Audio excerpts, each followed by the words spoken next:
for 4 seasons. About to give you some more, so get wise. Come eat, get full, get changed. If they talk for you, then went global. Better act like you know our name. It's our domain. We don't play no game. Last in, hit a roar. Last run you, but truth open the door. Don't come unless you're ready to be king. Better step in the ring, ready to swing. We go to war like a military division. These soldiers are trained for combat with plenty of ammunition. We aim to lock it and load it. But really it's information and battle till we explode. And you gonna feel an awakening. Let's get it cracking and popping like overrated vodka. They get the tapping and mocking the audience to call up. You better practice reflecting. Don't need to see you ball up. Even homies rapping the gospel, we hook them all up. Some of us view the Bible as a phenomenal truth, but is it really historical, archaeological proof? And women preach and teach his tongues for the day. Polygamy needed or dietary done away. Hey, yes, we gon' find out. And it's good info all for you. Tell a friend and tell a friend to come as we get y'all debate talk for you. My Lord, Lord, Lord, my tongue to destroy any doubt of your word. Lead me, I decrease, you increase. Trees by the river, it's time to deliver. This season, remembering thee.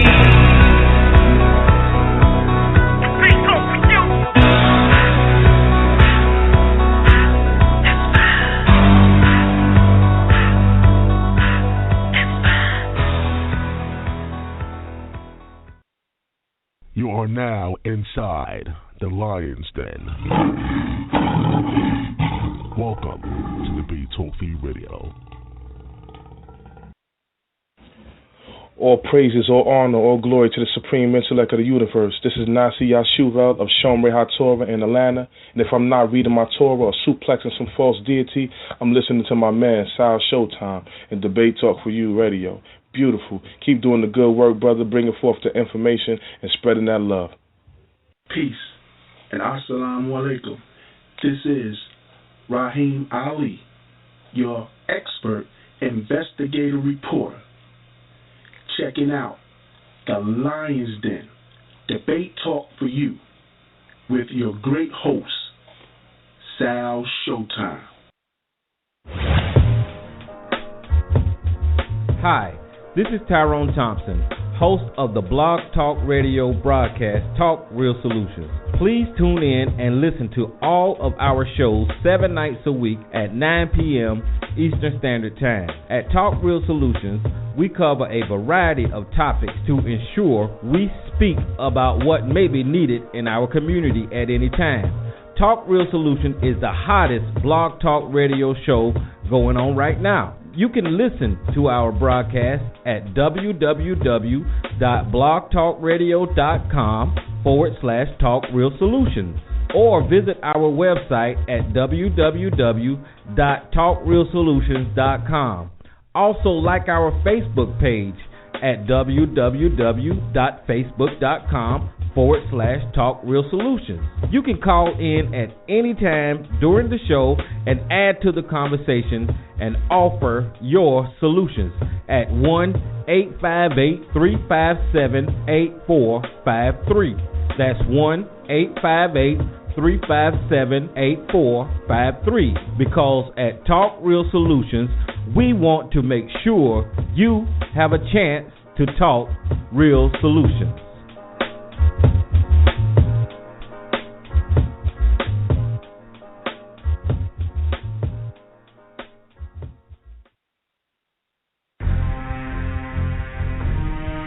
Holy greetings to you all.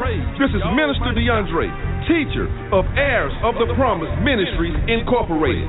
This ministry is about bringing forth the true, uncut word of the Most High Yahuwah. We are about empowering, teaching, loving, impacting, and bringing lost souls out of spiritual darkness into the marvelous light. I'm looking forward to planting or watering seeds in your life through the power and anointing of the Ruach HaKodesh. And remember, if you are in Mashiach, then are you Abraham's seed and heirs according to the promise. You can find us on YouTube at Abraham_S seed and email us at heirsofthepromise01@gmail.com. Peace and blessings to you all.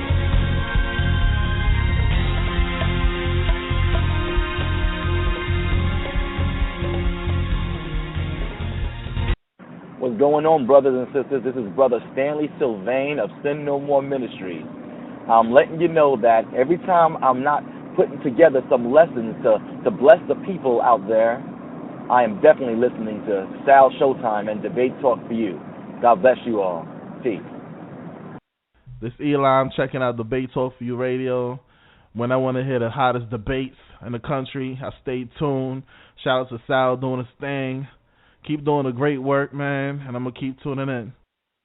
This is Renald Francoeur representing from Atlanta, Georgia. And when I'm not busy in the studio, I'm checking out Debate Talk for You radio. Keep up the great work, Sal Showtime. Hey, what's going on, everybody? How you guys doing? Welcome to another show. You're now listening to Season 5 of Debate Talk for You radio. I'm your host, Sal Showtime. We have another classic show for you guys. Once again, it's Debate Talk for You. I appreciate everybody that's listening via phone. Down to that number, 646-716-7320. Of course, I want to thank all those people listening via social media, on Facebook, on Twitter. And I appreciate everybody that's listening via Blog Talk Radio at www.blogtalkradio.com/Debate Talk for You radio. As you guys knew, tonight we were supposed to have a debate tonight between Lord Abba and Chief X, but unfortunately the debate has been canceled. Chief X had to take care of a few things, so basically rescheduled the debate till next Tuesday. So once again, I want to apologize to everybody out there that been looking forward to this debate. I know you guys are looking forward to the information, and you guys were definitely letting me know via email and Facebook and Twitter that they was looking forward to checking out this debate tonight, but it has been rescheduled, so it's still going to go down next Tuesday. So hopefully you guys can tune in to Debate Talk for Radio next Tuesday, guys, at 8 p.m. Eastern Time. Once again, it's going to be Lord Abba versus Chief X. And for those who are unaware, the title of that debate will be Moors versus Morocco. Why do American Moors claim Morocco? Moors versus Morocco. Why do American Moors claim Morocco? Again, I'm looking forward to that debate as well, because it's going to be the first time we have a Moor and a Pan-African debate inside the Lion's Den, and that's what Debate Talk for You is all about. We're trying to have everybody come into the Lion's Den, no matter what denomination you are, whether you are atheist, Seventh-day Adventist, Jehovah's Witness, Nubian, Kemet, whatever you are. You can come inside the Lion's Den and have a professional civil debate. And, once again, we heard all over the globe, so I appreciate everybody that's, coming on the Lion's Den, all the special guests that's been graced by coming on here and, making the show what it is today. But I had to put a quick show together. Actually, I reached out to my two special guests that's here, and we're going to have more of a discussion tonight. And the title of today's show is The Sabbath, Created by God or Man? Once again, today's show is entitled The Sabbath, Created by God or Man? All right, my special guests are standing by. We're going to, get two perspectives on it. Get your pen and pads ready. But, of course, you guys know I've got to go through a few brief announcements before we get started. As usual, send me an email at debatetalkforyou@gmail.com. That's debatetalk, the number 4, and the letter U @gmail.com. Go to facebook.com/debatetalkforyou. That's facebook.com/debatetalkforyou. You can download the show via iTunes. Go to the podcast section and type in the search box Debate Talk, the number 4, and the letter U, and you'll see the show pop up absolutely free. You can download it to your PC, your Mac, your tablets, and spread the word about Debate Talk for You Radio. Of course, you can go to Instagram, instagram.com/Debate Talk for You. We have some videos up on youtube.com/Debate Talk for You. I know. I promised you guys some videos, man, but I've been so busy. I gotta make it happen. I gotta put some videos out there for the people. Well, we got some stuff up there right now. If you haven't checked it out, once again, it's youtube.com/Debate Talk for You. Of course, we're on Twitter at Showtime DT4U. At Showtime, D as in David, T as in Tom, the number 4, and the letter U. All right, guys, we're going to jump right into this show. Let me just introduce my special guest. All right, my first special guest, this is LaRon Campbell. Welcome to the show, my brother. Peace, Sal. Thanks for having me on. Peace to the guests and everybody out there. May the Most High bless your households. Yeah, man, I appreciate you coming on the show on such short notice, making it happen on the Debate Talk Radio tonight. Appreciate that, my brother. And, of course, let's go to my other brother, Garfield Reid. What's going on, man? How you doing? Hey, peace to the family out there. One love, and let's get it in, man. Let's get that information out. All right. Before we get this thing started, for the people who don't know, just let them know a little bit about yourself, a little briefing about, what you do, things of that nature. Go ahead. Yeah, Garfield. Oh, me first? Oh, okay. I thought you was going to let the tough guy over there. By the way, man, why can't you get a decent phone when you come on people's radio show, man? Damn, LaRon. But anyway,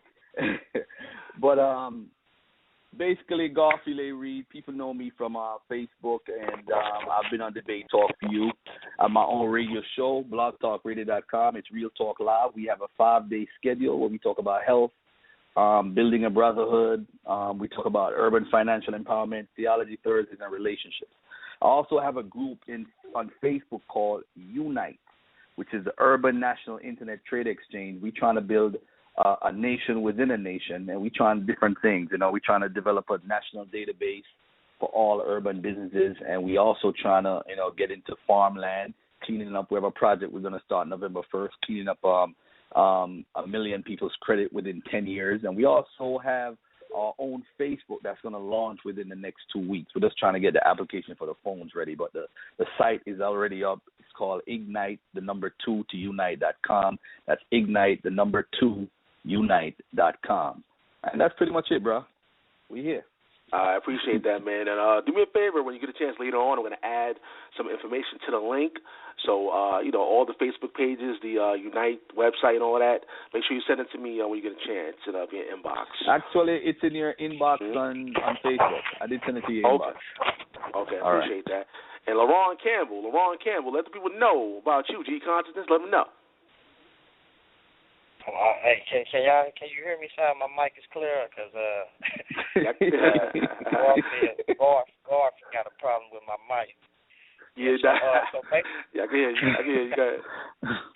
So basically, you can reach me either on my Facebook page or through Gmail. My Gmail is LaRon498@gmail.com, or you can reach me, on my radio blog talk, which is G.Konsciousness Radio. And, we get it in over there. We have a lot of discussions over there dealing with, dealing with the biblical text, also dealing with archaeology and, historical events and stuff like that. So we got people come over there from Kemet, different types of walks over there. So, if y'all want to reach me through there, listen to the blog shows and the archives of some of the shows that I have already done, then you can reach me through there as well.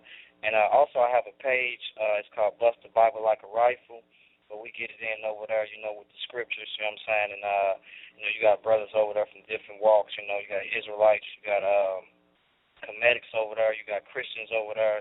So basically we going through the text and breaking down the text, and get it in over there. And the name of that page, once again, is Bust the Bible Like a Rifle.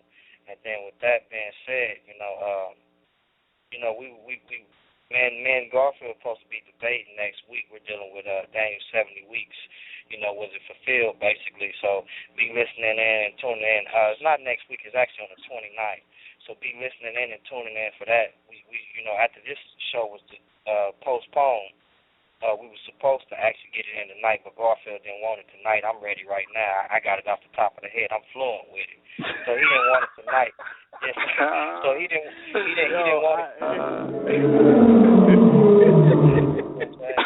I throw a line effect. Got to throw the line effect for that one. Don't need. Oh my God. He didn't want it. He didn't want it tonight. So like I say, we gonna do this and we gonna deal with this. Pause. Hey, let me say this, man. People go hear me and LaRon. We go debate, but we cool, man. We cool people. You know, we both share a lot of similarities as far as what we believe in. But we follow the laws and commandments to the best of our abilities. But my problem, ladies and gentlemen, before we go any further, ain't nothing wrong with believing in the Most High. Ain't nothing wrong with following the laws and commandments. My problem is with the text. It's with the text. That's all my problem is with. Nothing else. All right, and interpretation and so forth and history. Ain't nothing wrong with believing in God. Ain't nothing wrong with saying, hey, I follow these laws and commandments to the best of my ability. And I want to also say that I do have a debate tomorrow night. Let's not forget, with brothers Zadok Ben Israel, we're going to get it in. We're going to talk about if the term Israel is referenced in history or archaeology before 300 BC. So we're going to get it in tomorrow. We're going to talk about some linguistics. We're going to get it in about where the terms come from, what this term really means, and what the original text actually says. So it's going to be an educational tour tomorrow. Not much of a debate, but more of a linguistic argument. That's what it's going to be about. All right? I'm going to bury Zadok tomorrow. So you can send out the hearse. Send out the hearse early. It's going to be a done deal. All right, make sure you guys tune in tomorrow, 8 o'clock. You don't want to miss that debate. Hey, Sal. I'm sorry, Sal. I can't let LaRon get away with the reason. And by the way, it was not. I accepted to do this tonight and suggested to him, let's get on. And the Daniels thing is a very, very serious subject. Me and LaRon already debated some of it already on his show, and he knows the brother here is not a joke when it comes to Daniel. So me getting it in tonight is not a problem. I can get it on the top of the head too. But we need to promote that debate because this is something that every Israelite needs to hear. Every Christian needs to hear. Because what they're going to hear from me, they've never heard it before. So they already heard LaRon stuff. They've been hearing that for the past 200 years. But what Garfield is bringing is new. So let's come to the debate with your pen and paper. Go ahead, Sal. That's right. Once again, you got to promote the debate. Of course, you got to promote it, so we can make sure we have a whole lot of listeners out there locked into Debate Talk Radio. So make sure you guys get your pen and pads ready. But tonight, once again, we're going to have more of a discussion tonight. It's not a debate, but a discussion. Once again, it's called The Sabbath, created by God or man. And, of course, I want to publicly thank both my special guests for coming on last minute. Actually, Garfield Reid suggested the topic. And, basically both gentlemen wanted to be on the show last minute. I appreciate that because, you're providing the information to the people out there, even though we had a cancellation. So, once again, I appreciate both special guests for making it happen tonight on Debate Talk Radio. So, the way we're going to start it off tonight, we're going to start off with an opening statement. It's going to be 7 minutes each. And once we get to the 2-minute mark, you're going to hear this sound. That means there's 2 minutes left of your time. And once your time is totally up, you're going to hear this sound.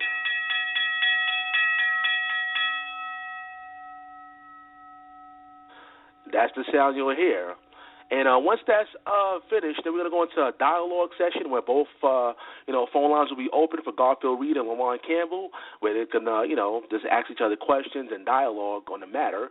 And after that, we're going to go to the people out there. And, you can dial that number, 646-716-7320. At any given time, matter of fact, if you have any questions, people, the number is 646-716-7320. Simply press the number 1, and I'll add you into the conversation. For the people that's listening right now, do me a favor. If you're on Facebook or Twitter, let people know that Debate Talk for You is live on the air, and the topic is the Sabbath, created by God or by man. So let's start off with LaRon Campbell. Let's start off with LaRon. Once again, it's going to be 7 minutes for his opening statements. Open up his phone line, and LaRon, you can go ahead. Yeah, I really, with the whole subject, I'm really trying to see where Garfield is coming at, where his head at, and why would he come up with this topic anyways. I know he was dealing with this topic in the group last week or sometime. So my thing is where is his head as far as with dealing with this calendar, and was the Sabbath made by God? And with that being said, let me read out a couple of things real quick. Or was it made by man? Let me read out a couple of things real quick. I'm going to say that the Sabbath was made by God. That's, first of all, what I'm going to say according to the theology of the Bible. And when he finished his statement and bring forth what he's dealing with, then I'm going to show y'all what the problem is and where he's lacking at. All right, let me go to Genesis real quick. Let me go to Genesis chapter 1 and 14. It says, and God said, Genesis 1 and 14, it says, and God said, let there be lights in the firmament of the heaven to divide the day from the night, and let them be for signs, underline signs, and for seasons, and for days, and for years. So, right here we have a statement that God uses the sun as well as the moon and the stars for signs and for seasons and for days and for years.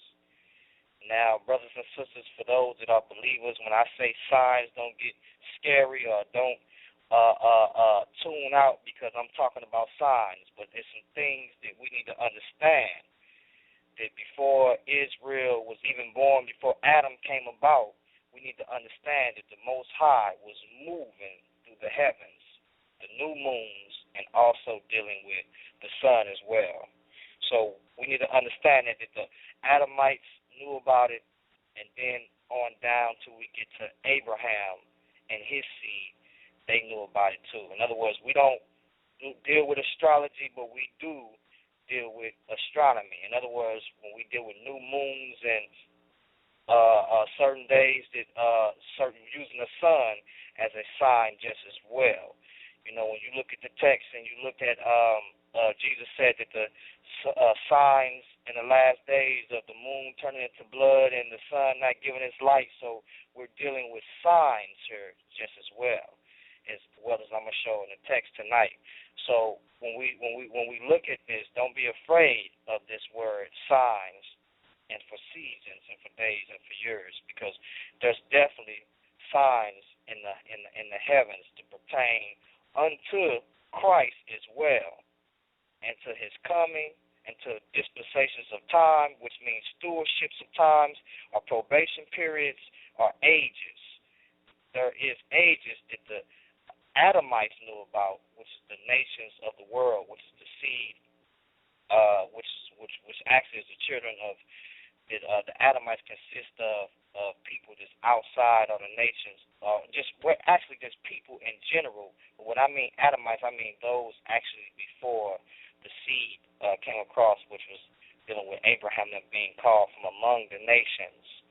And so we see that they had this information just as well as dealing with signs and dealing with seasons. And they used lunar calendars and also solar calendars. And when he put forth his premise on what he's saying, then I'm going to deal with the calendar that he's going to bring forth, and also the majority of information that he's going to bring forth. So when we look at this, we look at it says in the book of Matthew, it says, where is he that is born of the Jews? For we have seen his star in the east. So we know that those that was in the east, the Magi, was looking for this star, or governing stars for the signs and times of the seasons. And this is what the signs were actually according to, because from the beginning it was already written that he should be slain from the foundation of the earth, or the overthrow of the earth, before Adam even came to the earth, basically, because the earth was restored when he came to the earth. I mean, when the Most High came to restore the earth, he told Adam to replenish the earth. So we're looking at the signs and times of the season, and we're looking at did God set up the Sabbath, and also or did man set the Sabbath up? And when we get into this text, we're going to look and we're going to see that what's been set up and what lines up with what. And we're going to look at the theology of these of Kemet, the theology of the Israelites as well, because it's important. And what's what for who, and who's what for what. So that's one of the things we need to look at, you know. And God made two great lights, the great light to rule the day and the lesser light to rule the night. He made the stars also, and these things will be used for signs, as he said, for seasons, times, and years, basically. So with that being said, you know, just to cover that little portion until I really hear what's his argument or what he's saying, I'm going to yield my time right there. All right, guys. Once again, it's Debate Talk Free Radio. You know that number, 646-716-7320. For all the international listeners out there, if you want to call in, you have to call in via Skype. Once again, you can't call in by dialing the number directly. You have to call in via Skype. Once again, the number is 646-716-7320. And, of course, if you have a question, just press number 1, and I'll add you to the conversation. However, everybody else, you can call in via phone or Skype. And we appreciate the dialogue here at Debate Talk Free Radio. So now let's go to Garfield Reid. And once again, it's 7 minutes for the opening statements. Let me open up the phone line, and you can go ahead, brother. All right. Ladies and gentlemen, listen, this is, wow, I'm telling you, hey, thank God this is not Daniel, and thank God that guy didn't have 15 minutes because I would have fell asleep already, man. Boy, oh, boy. Listen, ladies and gentlemen, this is simple. If you believe in the Bible as the Word of God, right? Word for word, everything is correct. Then I don't think this conversation is for you. If this is somebody who is a free thinker, who has an open mind, you could believe in God, follow the commandments, but you want to learn about history and what can be proven, this is the conversation you need to have. You ask yourself the basic questions. When did the Sabbath start? Who started it? Who came up with this concept of, you know what, on the seventh day we're going to rest? Now, if you believe the scriptures 100%, then you don't need to be in this conversation.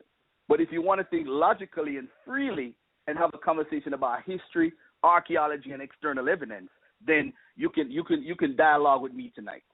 All right. First things first.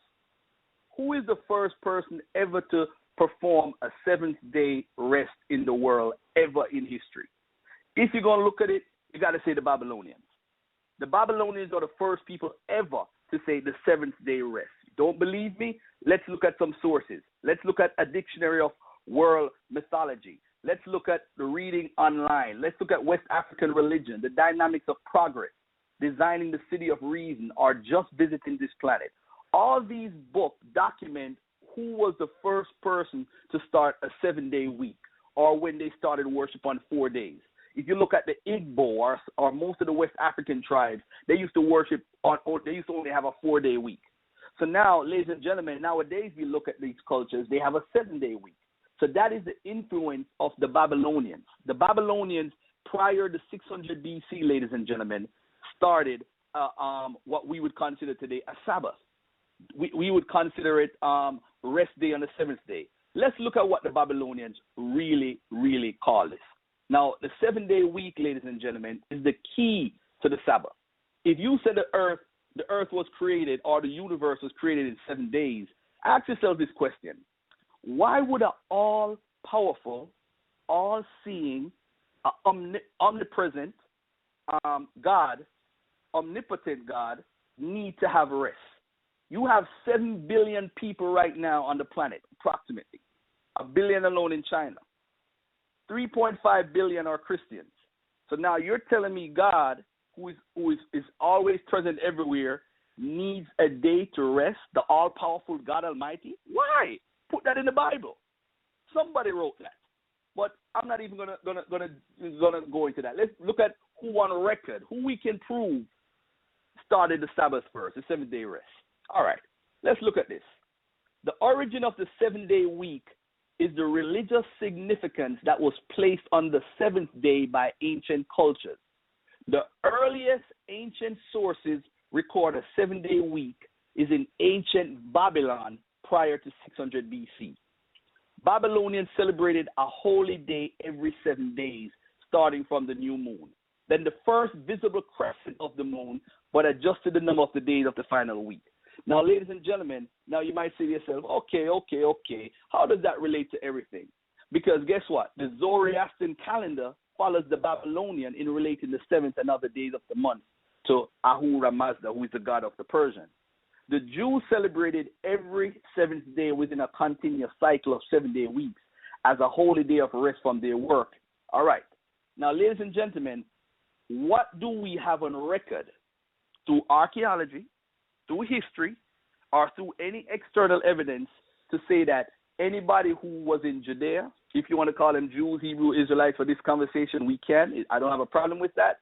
But when did they start following a Sabbath? It's recorded after the exile from Babylon. There's no record of any person who claims to be an Israelite, Jew, or Hebrew following a Sabbath before the exile. So is it a coincidence? I'm dealing with history. I'm not dealing with it. The Bible says, so it must be true. I'm dealing with what I can prove tonight. So we could quote scripture. Genesis says this. God rested. Listen, if he really wants to get it down to it, no Bible existed, ladies and gentlemen. No writing of a Bible existed before 300 BC. The Egyptians never had any full history, barely, before 300 BC. So for him to come now and say, I'm going to quote the Bible, that's going to change the whole conversation because he can't prove that people in history were performing a Sabbath before the exile. If he can't, then he has no argument. He could use the Bible as a reference and reference Deuteronomy 5 of why they followed the Sabbath because of Moses, or he could refer it because of God needing a rest, which is one of the most ridiculous things, ladies and gentlemen. Men have corrupted the book. So if a man write a book and said that God needed a rest, that's a problem to me. Because my God he's always on his job. He doesn't need a rest. So at the end of the day, he can come back and say, hey, it's related to this or related to that. No. The Babylonians invented what's called a seventh-day rest concept. Now, the Israelites or the Hebrews or the Jews now call it the Sabbath. That's fine. You change the name, you change the concept, fine. But where did it originate from? Was it from God or was it from man? I'm saying it's from man. Man invented a seventh-day rest. Is it a bad thing? You want to celebrate a day to praise God one day a week? I celebrate God's power every single day. I don't need one day to prove that. I celebrate every day, every morning, every night before I go to bed. I remember who made me to be here. So at the end of the day, ladies and gentlemen, I'm telling you, if it's from God, you're going to quote the Bible and say it's the word of God and X, Y, and Z, fine. You can win that argument there.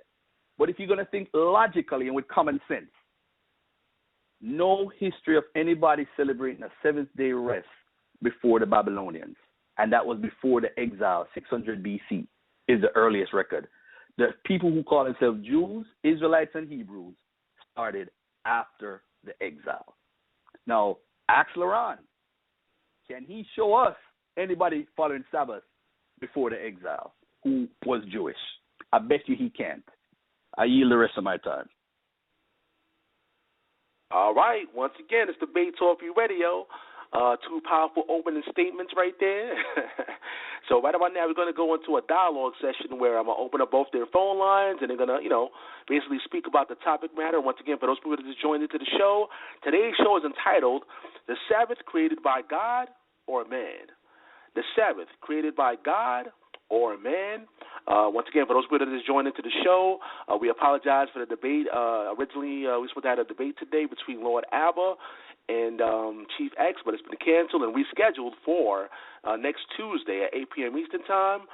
So let's get right into this show right here. So let me open up the phone lines, and let me let LaRon open up. Go ahead, brother. You can go ahead. Yeah, this brother, he talks about God don't need the rest, and what he don't understand is he don't even understand the text in the first place with the allegations that he's making.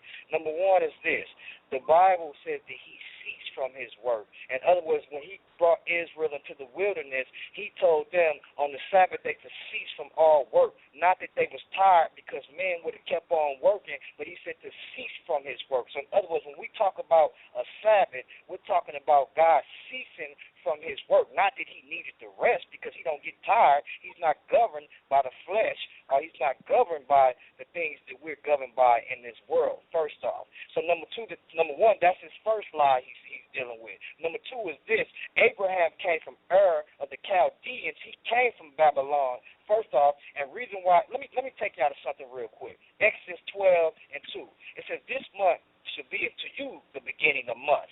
So in other words, he brought them about a Kemet, and they was used to using their calendar. So he said this month should be unto you the beginning of months first off. So this brother has not read the Bible in the first place. So number one is this. I just told this brother that from the beginning, God told Adam, he said that the Bible should be, the two lights should be for signs and for seasons and for times and for years, right? I just told this brother that. I just told this brother about the Magi, which came from the east.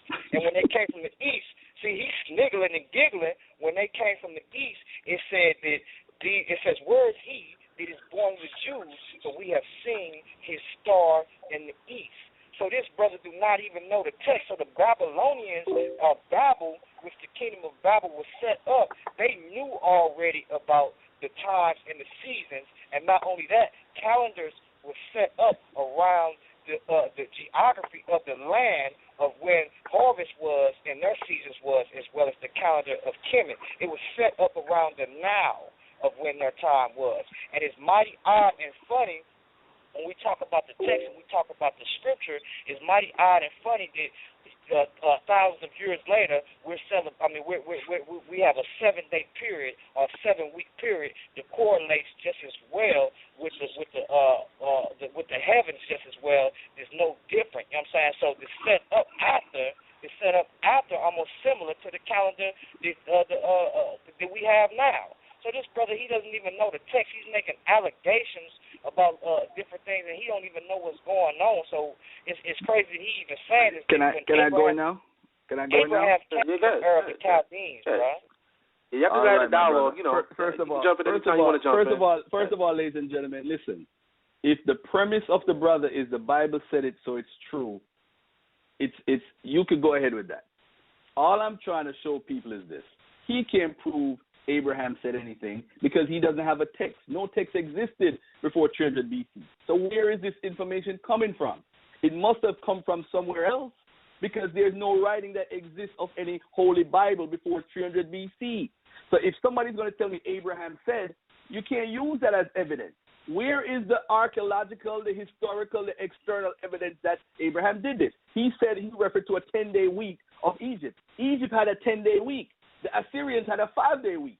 The Babylonians never had a 7-day week until 600 BC. So what is he talking about? I'm talking about what we can prove, not on faith. I can't argue your faith, brother. We're dealing with facts. So if you're going to say that the Bible is 100% true, that's your faith. There's no problem with that. Go ahead. I could read the text all day. I used to read it for years. I was a Christian.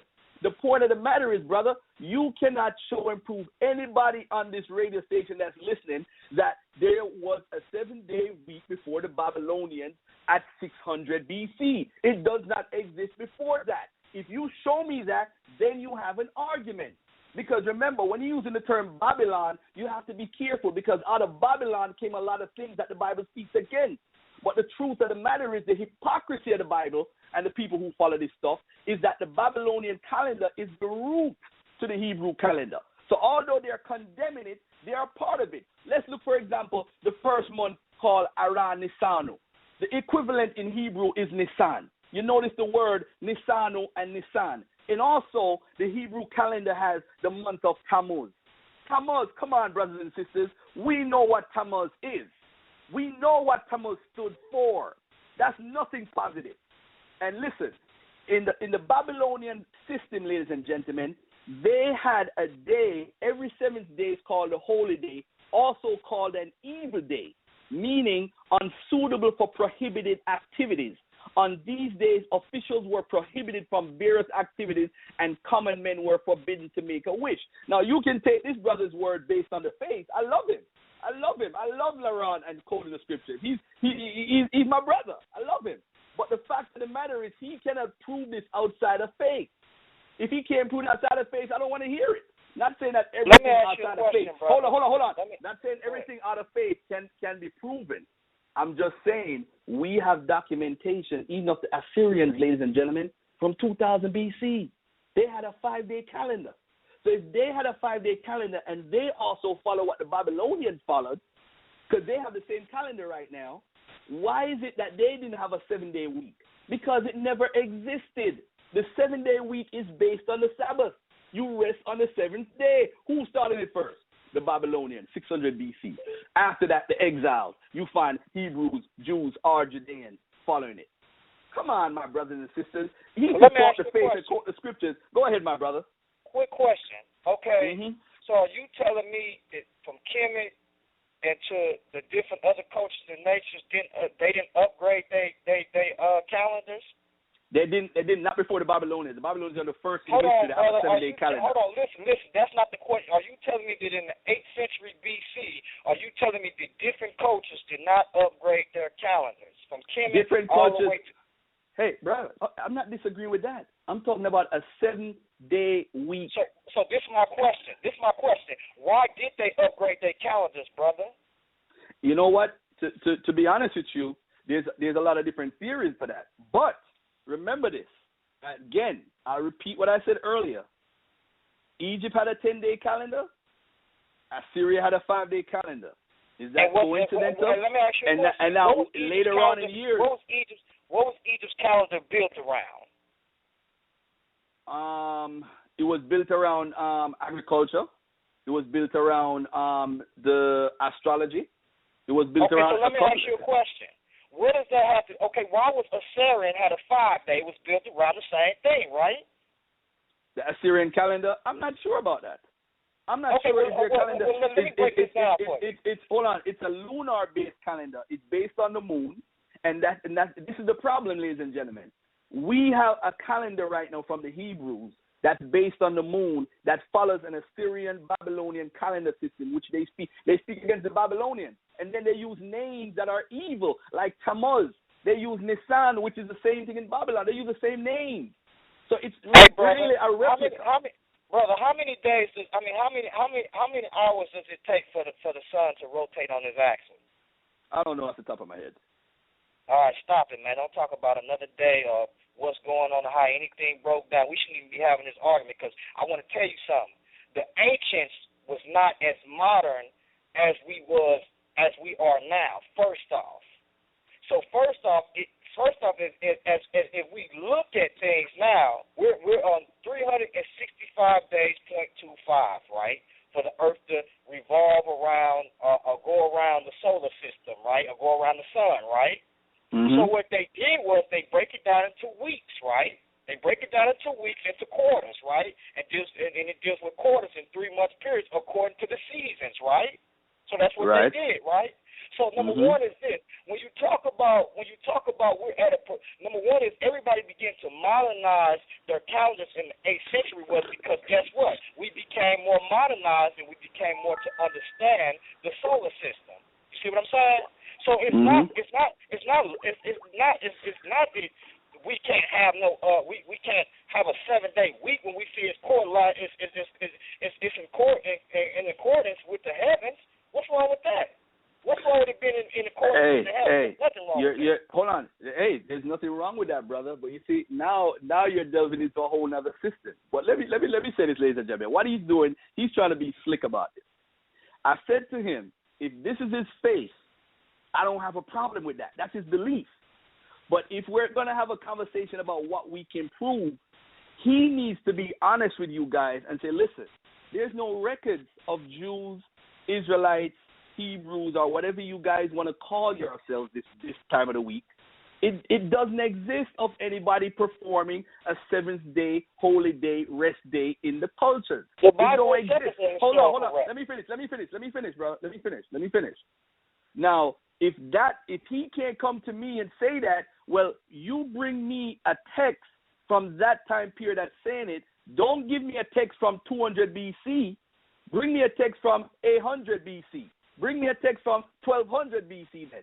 Don't give me some redacted version, as you would say, to say that something happened 1,000 years ago and expect that people could remember 23,145 verses and write down exactly what happened. No human being is able to do that and write the exact same thing.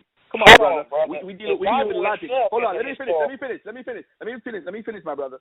Now, the Bible, ladies and gentlemen, if we're going to use the Bible as evidence, it can be used as internal evidence. Don't get me wrong.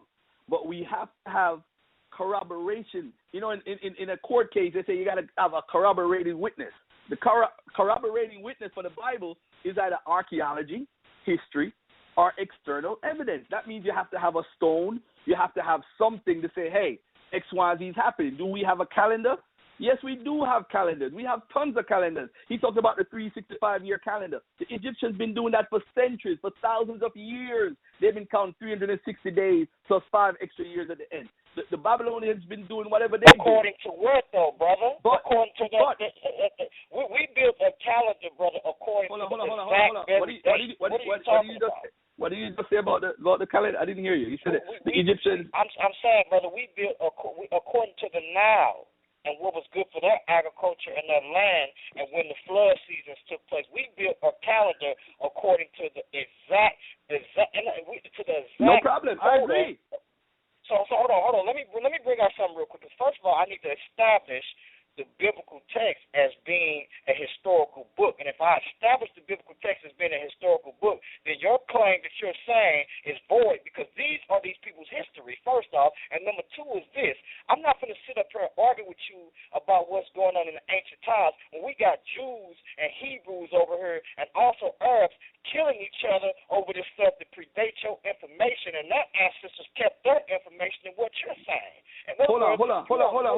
No, LaRon, you're wrong. You know why? Because we argued about the Sabbath, brother. This is a discussion. The point of the matter is, I asked you, can you show me? This is it, ladies and gentlemen. If he can't show me nothing written in writing before 600 BC saying there was a 7-day week and people celebrated Sabbath, he ain't got nothing to say. Let me get my information, brother. Hold on. I got something to say. Let me finish. Now watch this.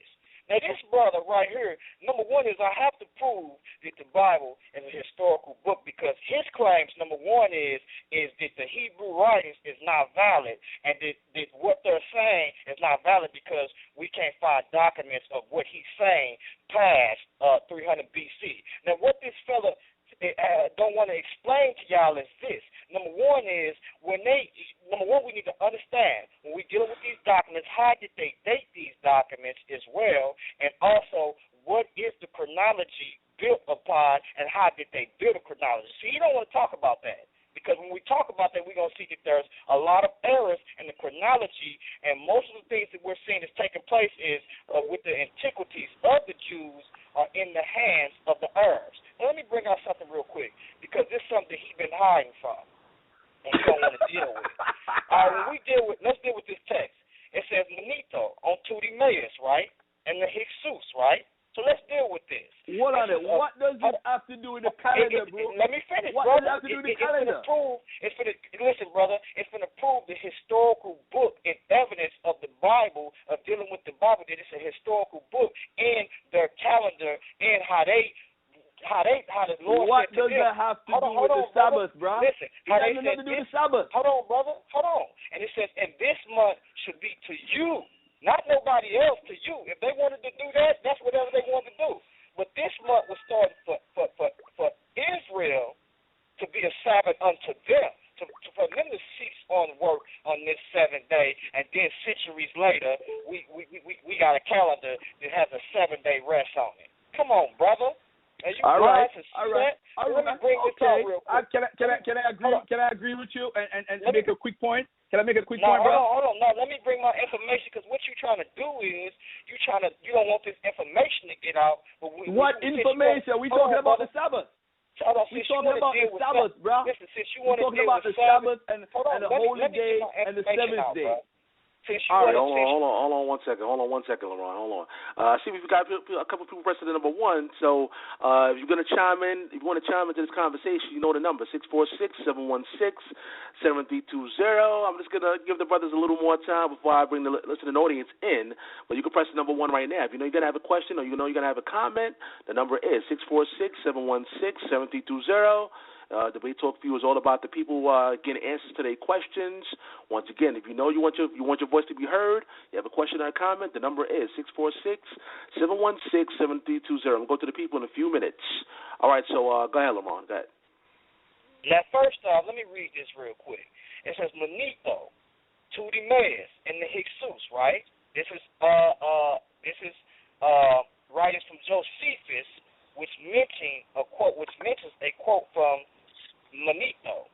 it says, Tudimaeus in his reign, for what I know not, a blast of God smote us, the Egyptians basically. It says, unexpectedly from the regions of the east. In other words, invaders of the east came into Egypt during this time. It says invaders of a obscure race morphed into in confidence and victory against the land, right?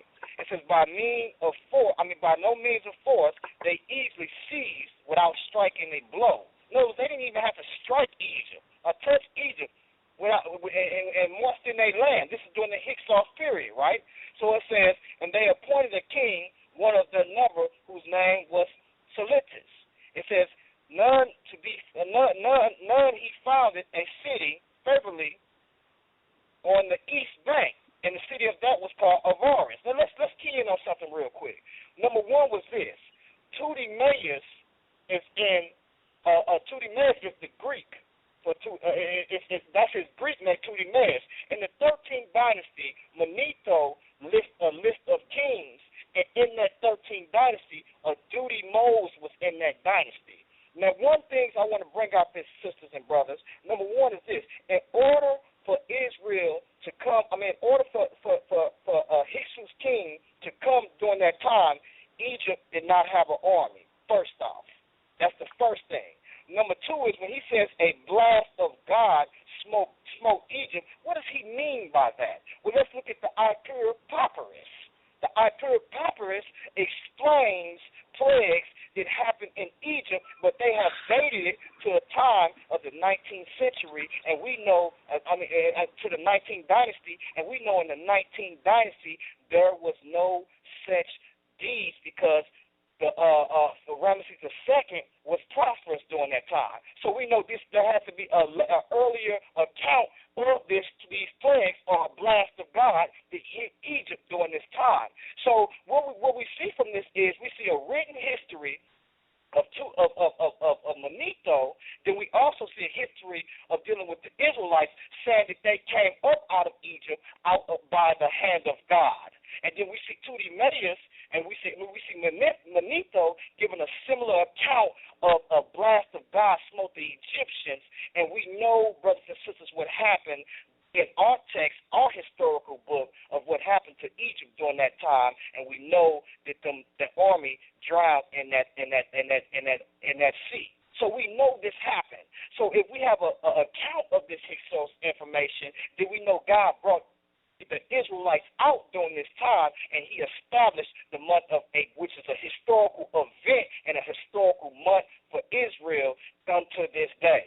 So this brother don't realize is we have a historical account from Manetho himself saying that he called them. He said the Hyksos came in, which was not Israelites, because they came in after a desecrated Egypt, or unfortified Egypt was unfortified due to the leaving of the Israelites coming from out of Kemet, going into the east, going into eastwards, and unfortified Egypt. We see that the Hyksos come in, which was an obscure race, and this obscure race attacked Israel from the back as they came up out of Egypt, and this was the Amalekites.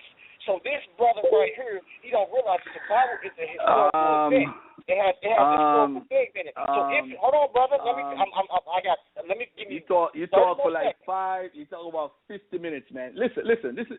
There's nothing wrong with what you're saying, LaRon. I just want to make that clear to everybody else listening. I can dispute it. I could bring facts. I could bring other authors that have said similar things. I could bring evidence that the Greek writers of the 4th century saying that the Hyksos are the Jews. But listen, I'm not even going to go there. Hold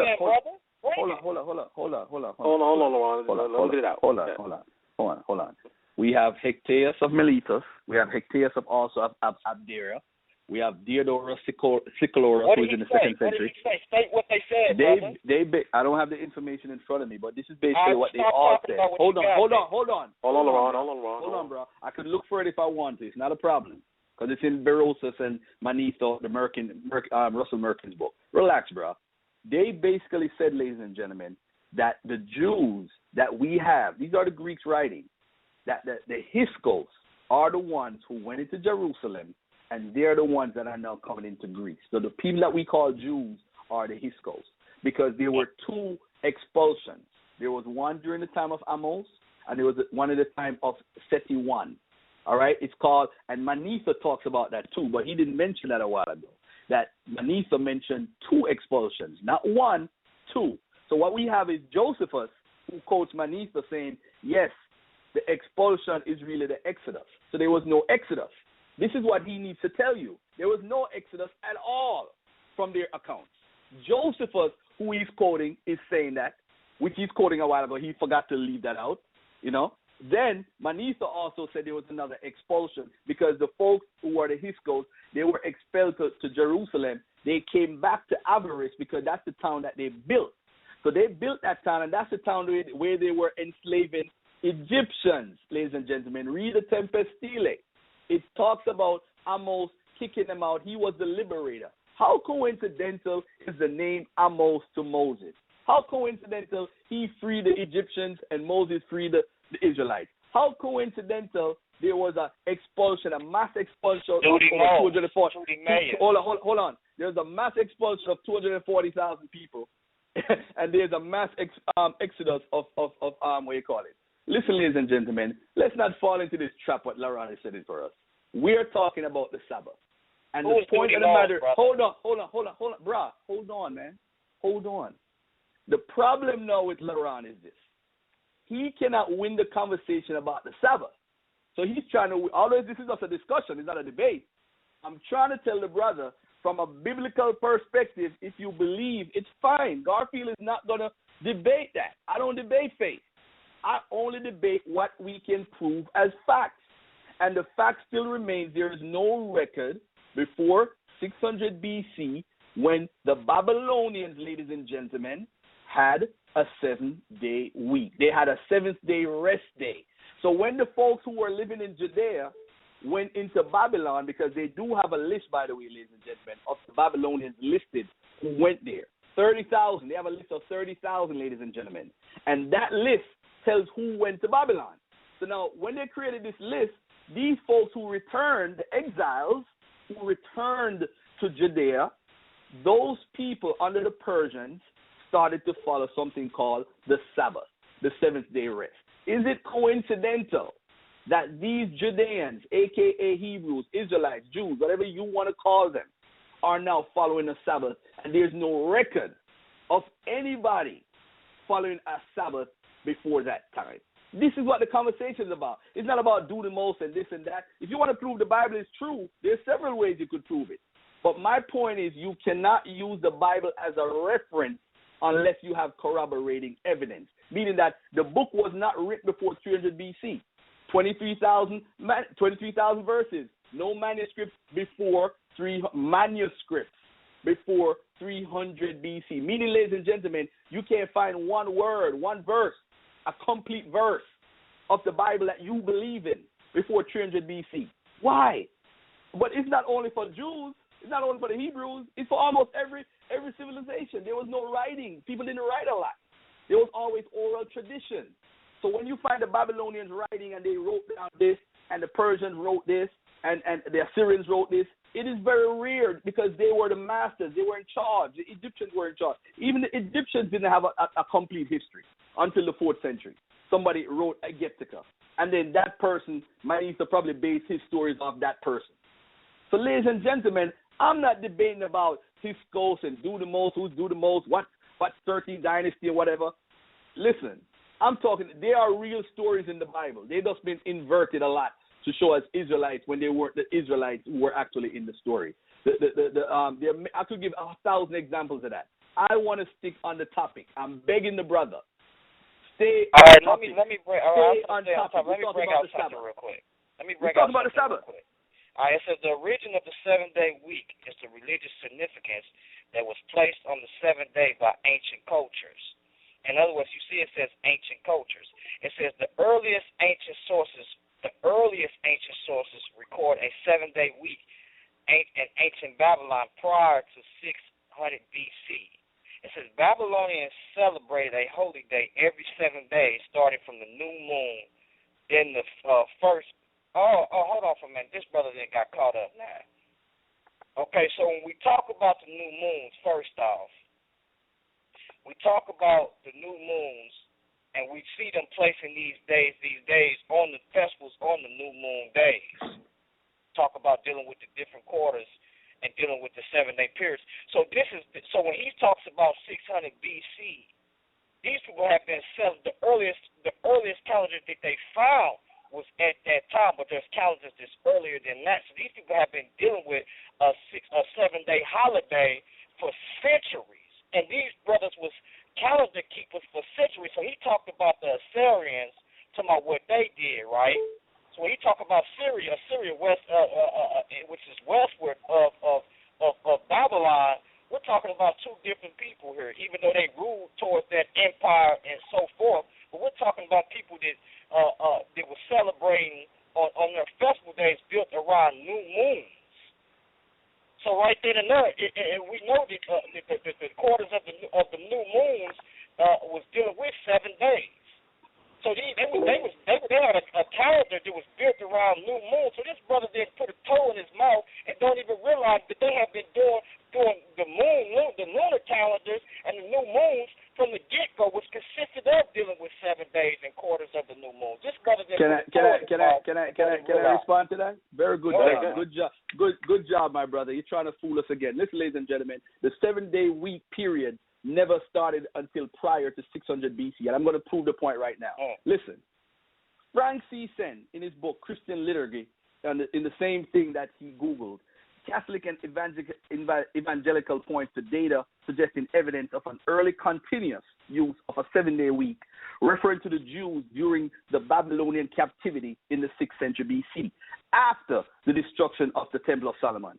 So now, ladies and gentlemen, what this means is the 7-day week, if we look at the history of it, you don't have any documentation of anybody before. The lunar solar calendar, ladies and gentlemen, is not the conversation. The conversation is a 7-day week. Don't get caught up with him trying to fool around and bring up lunar solar and the new moon and all this craziness. Listen, ladies and gentlemen, the only reason why it's important to you is because of a religious book. There's no other reason. You wouldn't talk about 7-day or nothing if it wasn't in the Bible.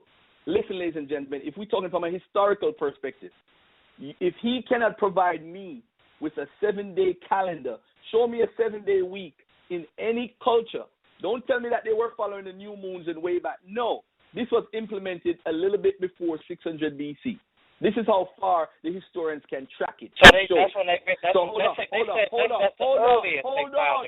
Hold on. So if that's the earliest, that they found a 7-day week, I'm trying to show you that the lunar solar calendar has nothing to do with this 7-day week, bro, because they implemented a 7-day week for a purpose. They decided that, hey, what?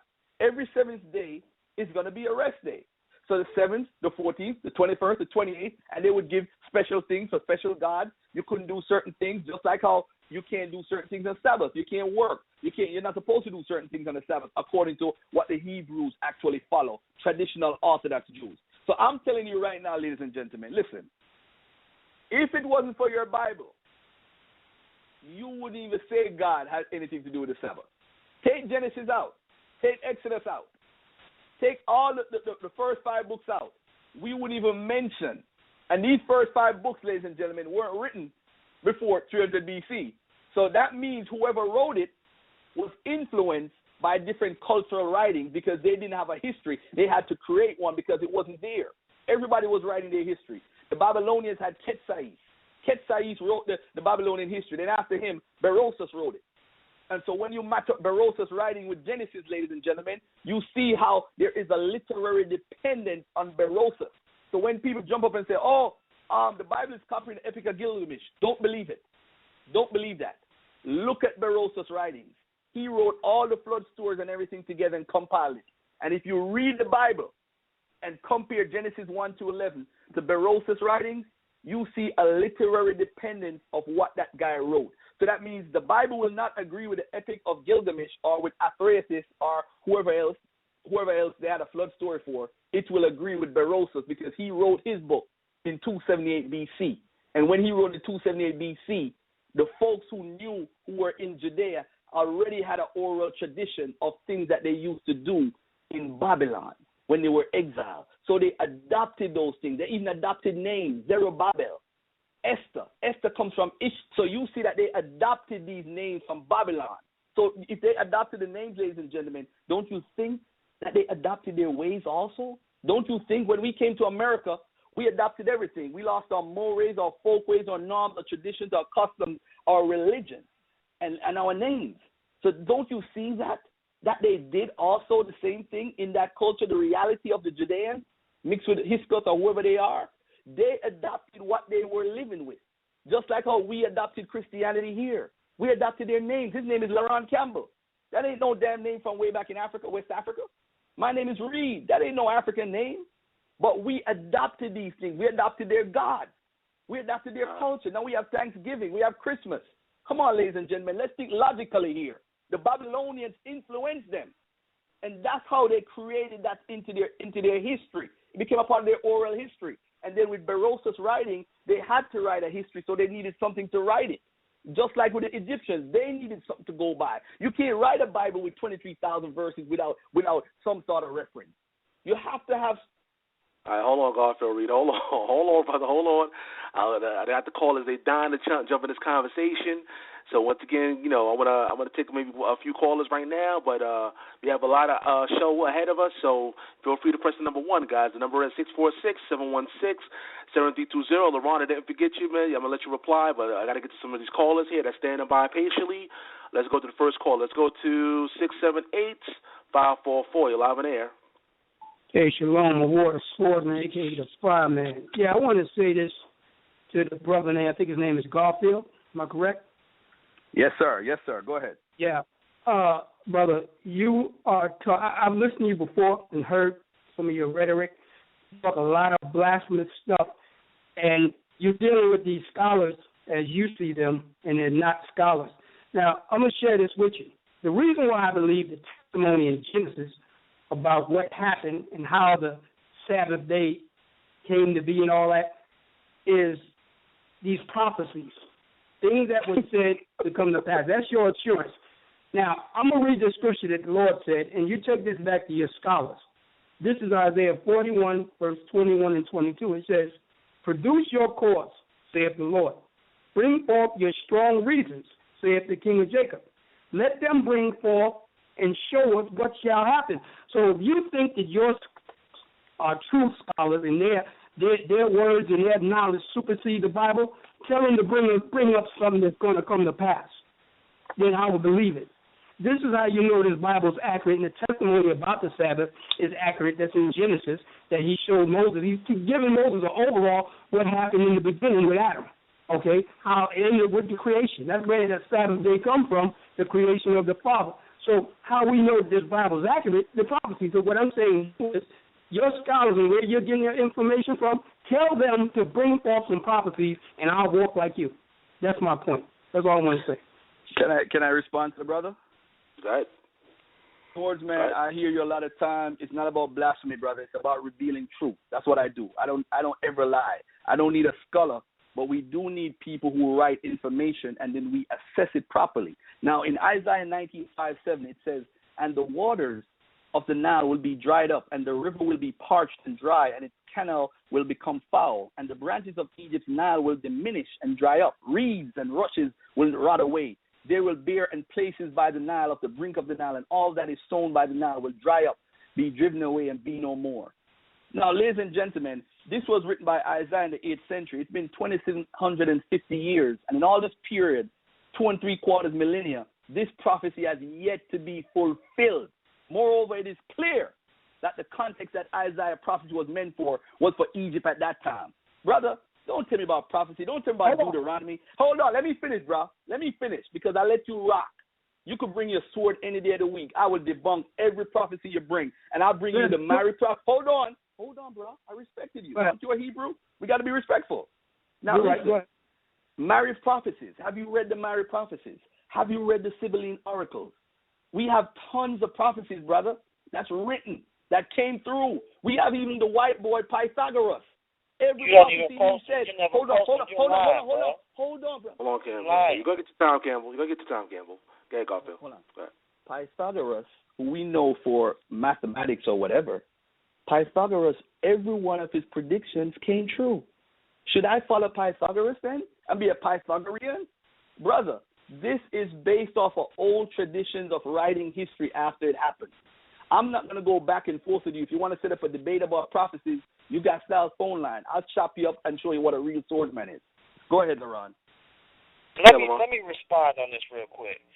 This brother right here, man, the debate is, did God give the Sabbath or did man make the Sabbath, right? Number one is this. Whenever you deal with each one of these ancient cultures, the Sabbath or their day of rest or when they ceased from rest was built around their geography or their culture. So this brother say it was, and they believe God is the one who gave them this day. So this is dealing with these people and their history.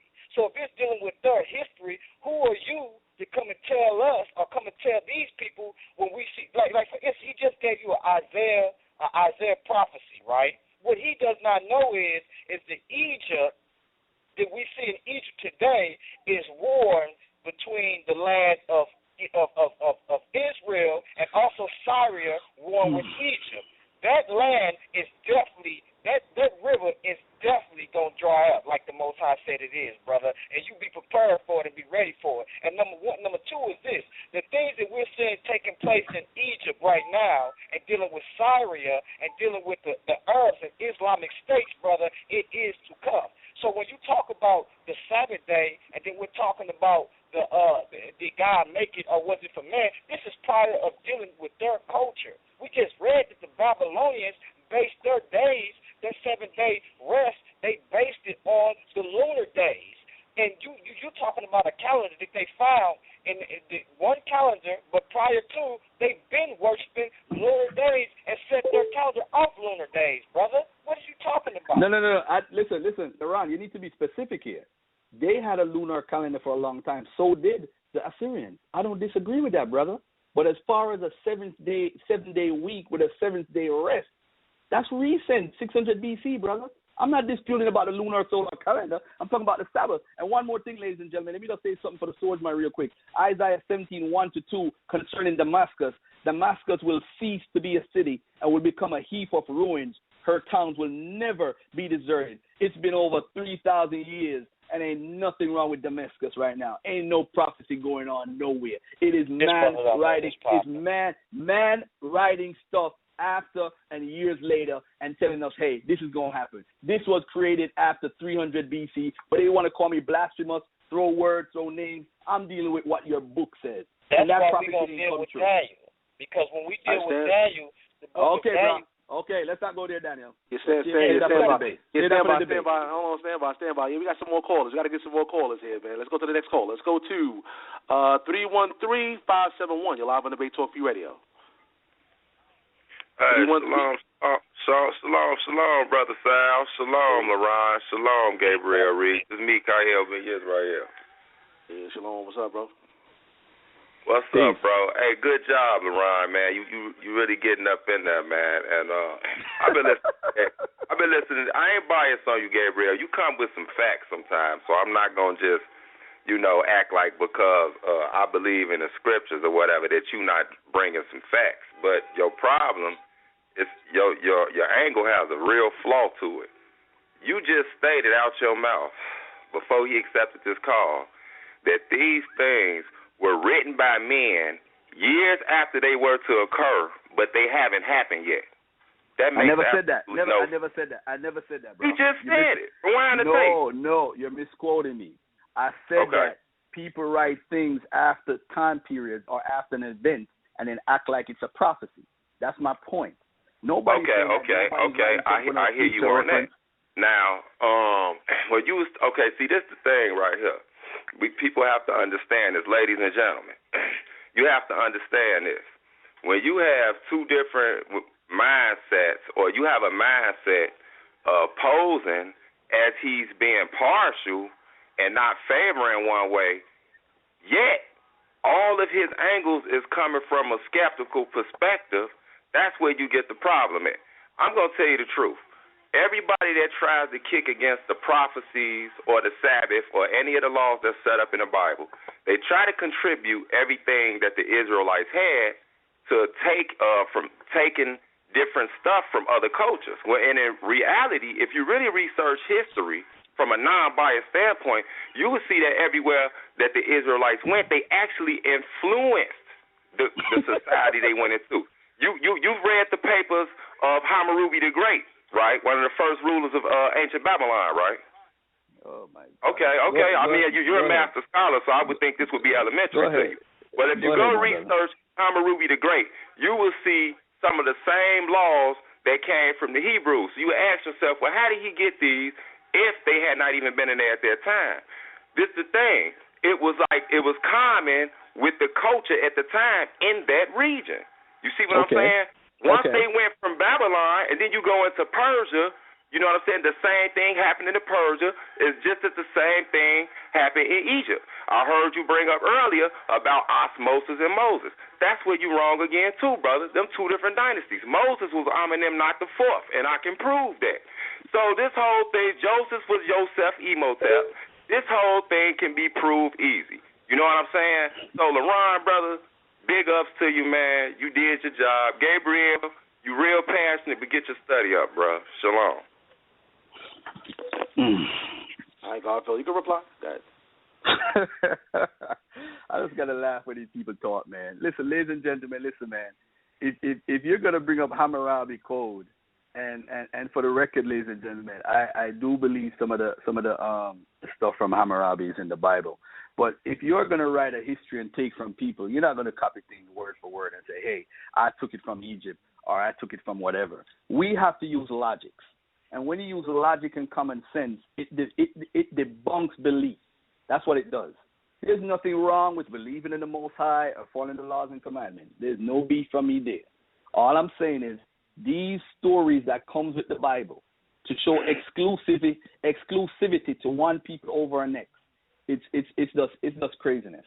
That's just my opinion, and it's not based on facts. Let's look at one example real quickly here. If you look at the Misha Steel, when it talks about Shemash or Kamash or whatever is in the Bible, if you compare the scriptures in the that it's relating to, what basically the writers did, ladies and gentlemen, is invert Shemash to be Yahweh, and the people who they were fighting, whether they were Israelites or whatever they call themselves or whatever the term means, they flipped that to the Moabites. So in many situations, in Numbers and all these things where you see the Moabites, the stories are flipped based on what that Misha Steel says, because people don't want to read and understand things. This is what the writers did. They did not write 800 BC. They didn't write it 600 BC because there's no scripture. There's no evidence of a scripture. There's evidence of a story. Hold on, bro. There's no evidence of the scriptures, but there's evidence of the stories from other cultures. Not from, there's no Hebrew statue. Anytime LaRon going to tell you something, look where he goes. He ignored me. He goes right to Egypt. I thought you hung up, brother. I didn't know you were still on the phone. All right, I ain't hung up. Let me respond to you now then. I'm sorry. Let me respond to you. Basically what you're saying is that if people copied, I don't believe anybody copied and say, I'm going to purposely do this and do that. What happened is, in those areas, as you said, they had laws. It's just that whoever wrote the Bible recognized that there were laws. There's nothing wrong with recognizing laws. Laws are good. Commandments are good. So when you hear somebody say, oh, they took this from the 42 negative confessions and 8 of the commandments matches or whatever, it's not even about that, ladies and gentlemen, to be honest. It's about the fact that in that region and area, you had the Assyrian code. You had the Urnamo code, which in some cases are word for word, ladies and gentlemen. Review the Urnamo. Word for word in certain places in the Bible, they took it word for word from the Urnamo, which was 2350 or 2150 BC. So now, ladies and gentlemen, I ask one question and I get off. Let me say this. So now, when you have all these regions with these laws, of course, if somebody's going to compose a book, they're going to be like, hey, these are our laws and whatever, because you can't trace no book to 800 BC or 1200 BC. You can't. It doesn't exist. There was no writing before 300 BC. So whoever wrote the Bible had to go by tradition, and then at the end they had to make up a history. There's no writing? Is that what you just said? There's no writing from the scriptures. No writing from the scriptures exists. It doesn't exist. What am I deaf? What am I talking something Spanish? Let me. Go ahead, Mikael. I just asked him this one question, LaRon, and I'm gonna sit back on mute and I'm gonna listen to y'all, but I'm gonna stay on the line and listen. Okay, now let's be reasonable with each other. Let's remove all the emotions. We're gonna do this like scholars. I'm gonna give you enough rope, brother, to deal with yourself. Choose it wisely. You just said, Garfield. You just said again, and I agree with what you said. You said that it's only plausible, it only makes sense that if a society or a group of people, let's say the Israelites in this case, went through all these other already based civilizations, that it's only sense would pick up some of their culture, right? Yes, sir. Okay, so is it fair for me to ask you, why is it not possible for the other cultures to also pick up from the Israelites? And let me add to that question, and let me add to it. When you bring up the written, you keep bringing up what was written, which I'm pretty sure that can be debunked too. But since you want to focus on what is written, let me ask you, is it not possible for oral tradition to go on for such a time until it is written, like the doggone people? What about the doggone people, the doggone tribe in Africa? They go back ancient, thousands of years, and they still have the same oral story that just recently started getting recorded. So how is it that the Israelites didn't have an oral tradition before it was written? And how is it that the Israelites can take from other cultures, but other cultures can't take from the Israelites? I would like to really hear your honest answer on it. All right, that's a very reasonable question and a very, very honest question. I respect that from you, Mikael. You're my dude from Chicago. Listen, what I'll say to that is this: what you're saying makes a lot of sense, and this is what I want people to understand. Oral tradition, I could tell what's oral tradition or what somebody's making up. For example, if you talk about the unleavened bread, the unleavened bread is a part of oral tradition. A lot of people might not know this. Unleavened bread, I could trace unleavened bread back to a culture where they used to perform this 7 days a week. They used to have a blood on their door, just like Passover. So now when you see that in a culture, and you see now in the Jewish culture, you say to yourself, or the Hebrew culture, you say to yourself, well, this is possibly where the roots come from. So now as far as you now saying that the people picking up from Israelites, my brother, if you read the Bible, Israelites never established anywhere, according to the Bible, they didn't have a kingdom until approximately, not saying I want to follow this chronology, when David's time, Saul, David, Solomon time. So we're talking about 1100 or 1050 BC to 900 BC. So now there was no kingdom for somebody to establish a history and say, hey, they wrote this or wrote that. So I would not say that people took from the Israelites. I would say the Israelites took from other people. And this is it. Because if they went in 70 people to Egypt, came out with millions, thousands or millions of people, right? That means they were already in Egypt. They were enslaved. So they got information out of Egypt. How could they teach the Egyptians? So now, when they left Egypt, they went to the wilderness, and then also with the Joshua tradition and so forth. Now, who did they pick up from during that tradition? There's nobody there for them to pick up from except they was beefing and chopping up everybody in sight, according to their history. So now, when it comes to David now starts beating up everybody. Who is taking tradition from the Israelites? There's nobody taking tradition from the Israelites. So now, when the Assyrians come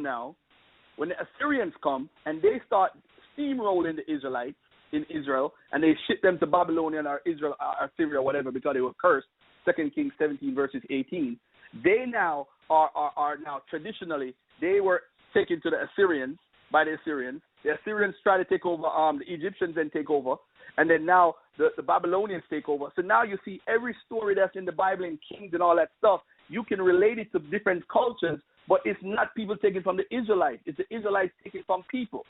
There's no situation. There's no stone. Where's the Israelite stone that we could read right now with the history of the Israelites? There's no writing from them. Let me ask you a question, brother. You talk about that there's no writing, right? Mm-hmm. Now, I had a debate, and I talked about Jericho, right? I talked about briefly some of the things of the Almana letters. Who was the Habaru? Who was those? Who was the Aparu? Who was those? You can't say the brother. The Aparu was loose nomadic people, bro. You can't say the Aparu. Okay, now hold on for a minute. Hold on. You asked me a question. Let me finish, say the Oovoo is the Hebrew. You can't say that, bro. Let me explain to the people though. The Oovoo or the Hebrews, like he said, was nomads. There was what they call wonders. They was taking over Canaan, right? What they call a conquest, right? Now trip off this. This was during the time of Akhenaten. Most people would disagree with that, but it definitely was during that time because the Amana letters is what mentions the Oovoo or the Haberus, right? And these are nomads, and that's what you call the Hebrews. The Hebrews are wonders. The people who come across the flood are what you call people the wonders. All right, can I ask you a question? No, I'm not. I don't want you to answer the question. You've been talking the whole. All right, hold on, LaRon. Hold on, both of y'all. Yeah, man, we got a lot of callers, man. I know you guys taking out the information, though. There's a lot of information out here. Once again, the number is 646-716-7320. We have a whole lot of callers. I got to get to the callers, guys. I apologize to my special guest. We got to get some of these callers in the conversation. Let's go to 615-578. You're live on the air. Yeah, peace out. What's up, man? It's Lex, bro. How you doing? What's going on, brother Lex? Bruce Leroy. What's going on? It's chilling, yo. Once again, we are witnessing monkey intelligence, brother, just to say it the least. Like, look at the reasoning of people whenever they want to go against the Bible. The reasoning is so circular and flawed. For one, for instance, saying that there's no writings before 300 BC. Everyone says this tune over and over again. But we know that the writings that came about in 300 BC in the form of the Septuagint was translated from another writing. Now, when you talk about the Israelites traveling to different areas and different people, when you read the book, it testifies that they was getting involved in the people's cultures and the prophets, and God was prophesying them getting involved in their cultures. So we know they was getting involved with their cultures, but in the book, in the text itself, it is outlawed. One of the main themes of the book is not to let these other cultures come and invade your culture and the laws of God. This is one of the major themes of the book. So for someone to come along, right, and say that now there's no other nation on the planet, right, that just goes around stealing people's stories and decided to compile it, this is a dumb conspiracy theory.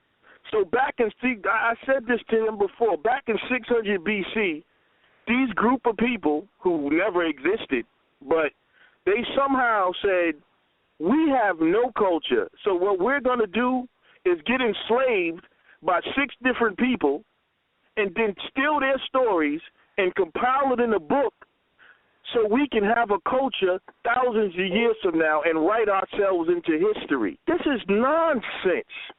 This is absolute stupidity. We know that whenever in America, right, he said that these people were influenced by other people because they had no land. How much of the world is influenced by black people who have no land, but the whole world is influenced by hip-hop culture? Even though we've took on some of their customs, who has influenced who more? Whose music is being played throughout the world? Whose slang is being used throughout the world?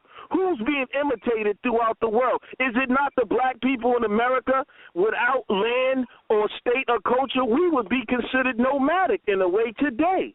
So this is what I mean by the stupid-ass reasoning. Peace. Oh, man. Little language, bro. Hey, first of all, listen, man.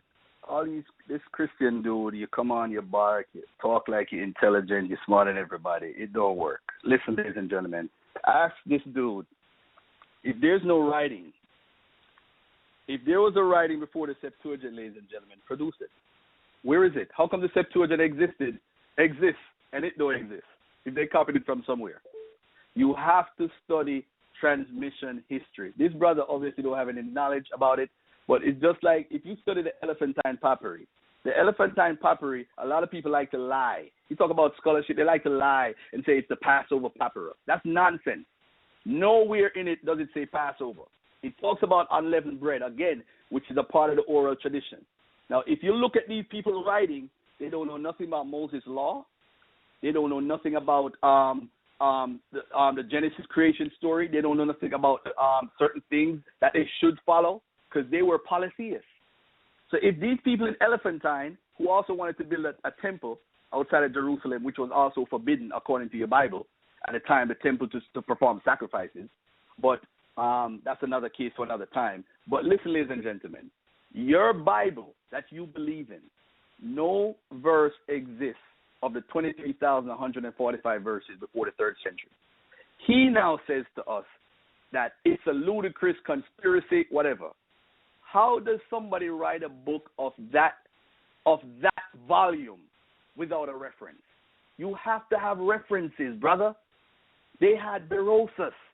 And if we compare Berosus to Genesis 1 to 11, you see Nimrod in there. You see a part of the creation story in there. You see the Noah story in there. You see, and just to prove my point, the term Genesis, which is whatever in Hebrew, Bereshit or whatever, was first used by Berosus.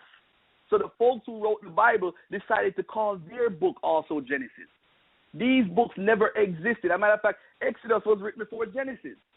You have to know the history. Whether you want to believe me or not, Come on, man.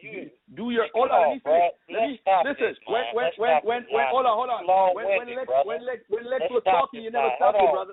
Hold on, let me finish. Let me finish. One at a time, fellas. One at a time. Hold on. Now with the Sabbath, let me get back. Hold on. Let me get back to the Sabbath. LaRon, let me give you a time. We got a whole lot of time. Because with the Sabbath, if you notice, ladies and gentlemen, everybody's basing the Sabbath off the Bible. I don't think the Bible is the word of God. What about you believe what that. About the fact that the solar lunar calendar was by the Babylonians. Why are you following? Why are you following the Babylonians? Why do you have a month for Tammuz? Hold on, Garfield. Let LaRon get some time now. Go ahead, LaRon. Go ahead. Egypt had a lunar calendar too, and a solar calendar. So what's your point? And it was based, and we just read the text when the text just said to you that the sun and the moon was used for signs. And they use the sun and the moon for signs and seasons right now, brother. How is that? That's crazy that you even bringing up this whole argument. If these people, number one is your real beef is trying to prove if the Bible is an historical book for reals with your argument that you having tomorrow. Now, here's your problem right here. You don't find the mention of Jericho from no ancient text.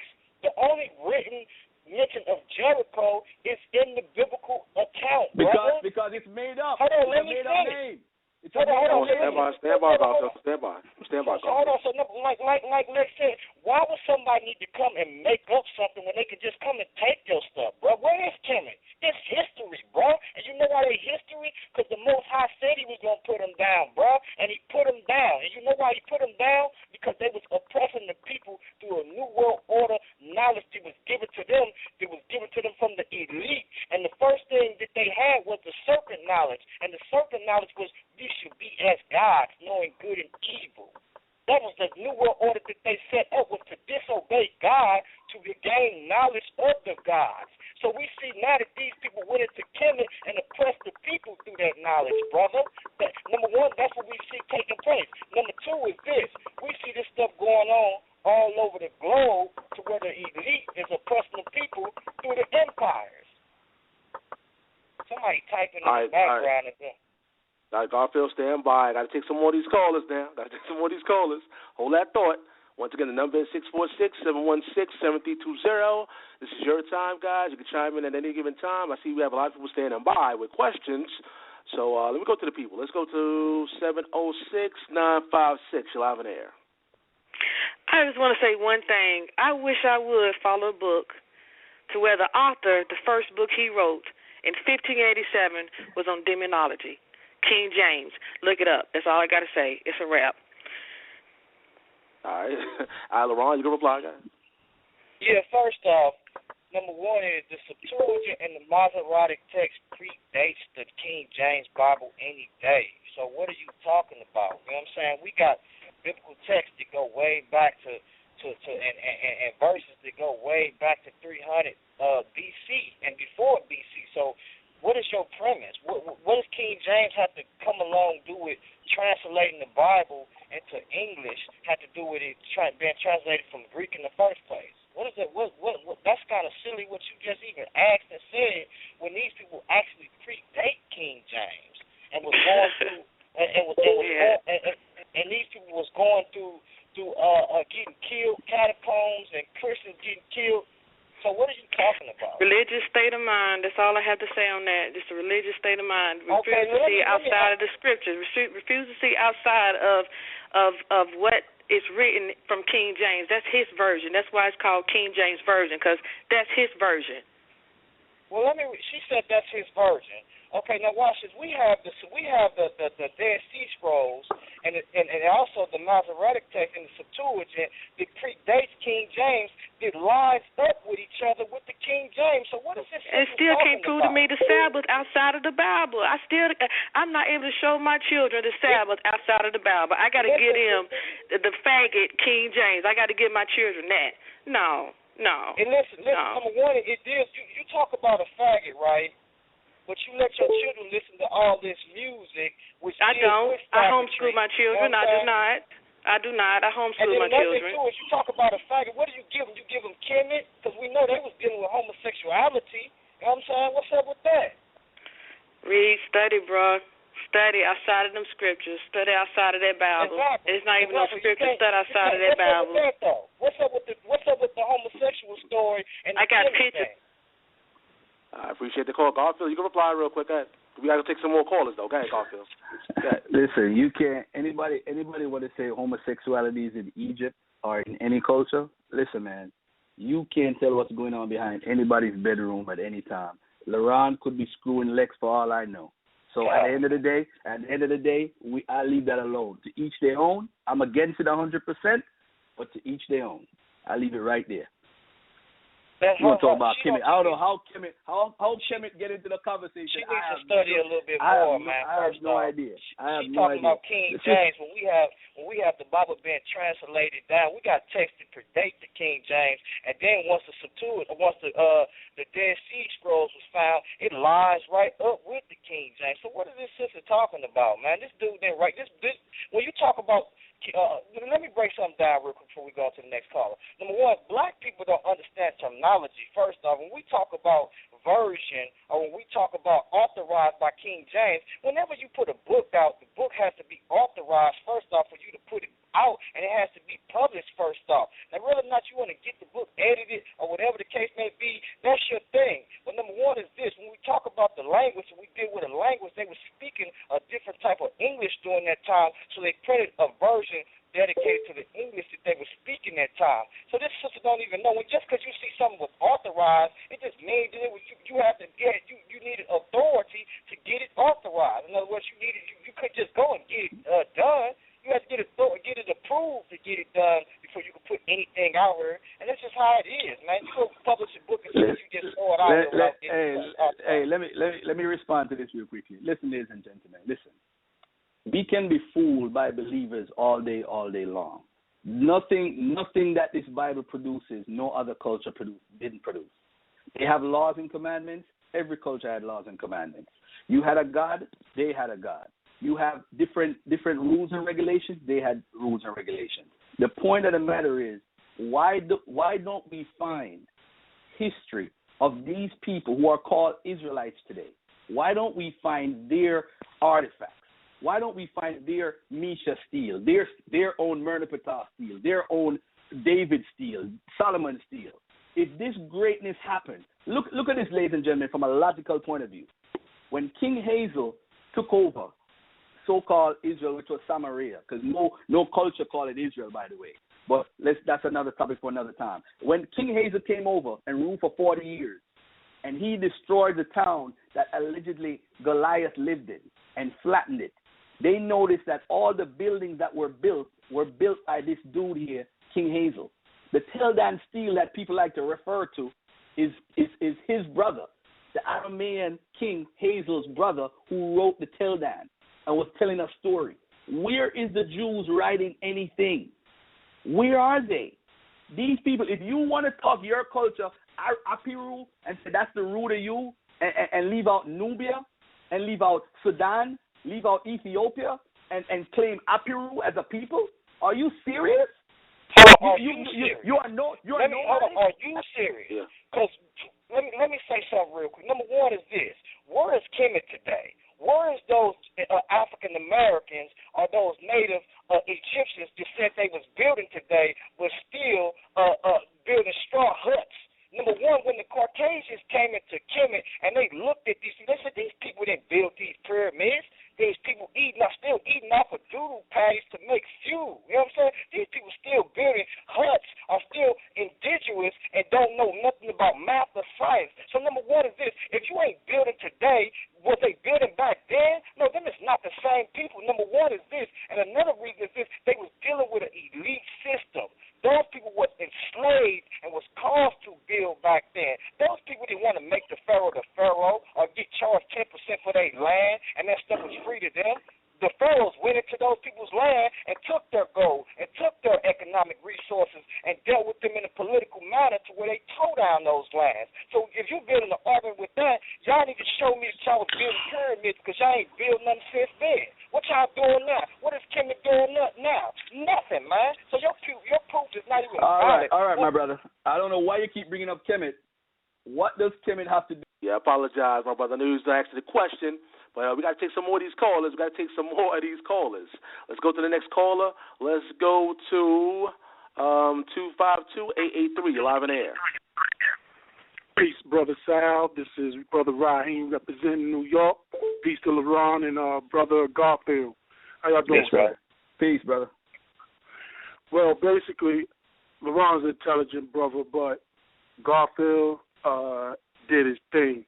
What I want to say is, I just had a debate with a brother talking about Islam stole everything from Israel, which is a lie, and I proved it with documentation, right?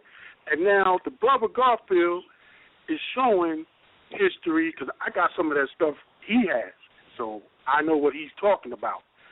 My thing is the fringes, things like circumcision, which comes off the wall of Horeb, which is 2400 BCE, is before Abraham. So they had the Israelites to get the circumcision from the Egyptians, and that can be proven. And like he said, they got different things from different cultures. It's not phony what Garfield is saying. And tonight, the brother is teaching, if people don't realize it or not. And the sister, she what she said, if you didn't catch on to what she was saying, you need to play back exactly what she was saying when this is over with. But Brother Garfield, you did a marvelous job. And I'm not saying LaRon is like ignorant or anything. It's just that's his belief. And Brother Garfield, keep doing your thing. And that's all I got to say. Right now, I'm kind of like baffled because the brother laying it down. You know what I'm saying? So, you doing it again tomorrow? You doing a debate tomorrow, Garfield? Yeah, with Zadat Ben Israel. We're going to do the term Israel before 300 BC. I will be tuning in. And that's all I got to say. Peace to both brothers. And Sal, I'll catch up to you. And Garfield, I'll catch up to you. Peace. All right, peace.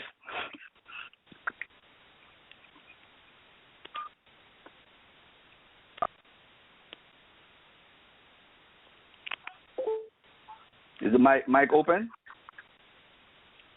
I think Sal must have fell off, but my thing that I got to say about that is tea bag. That's for you.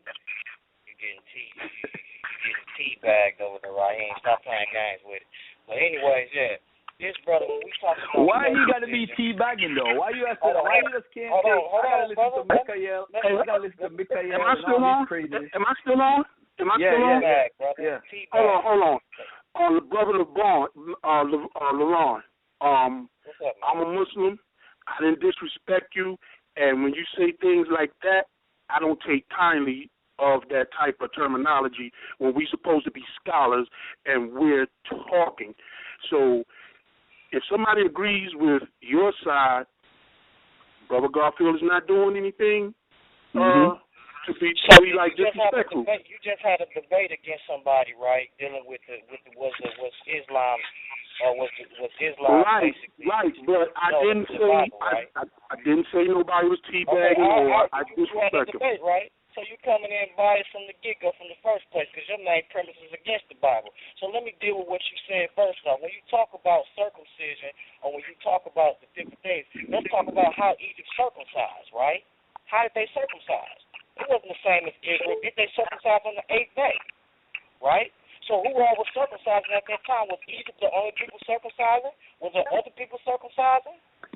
Okay, LaRon, let me answer that. Let me answer that real quick. Go ahead. LaRon, give me a date that predates the Egyptian circumcision, and I'll believe you.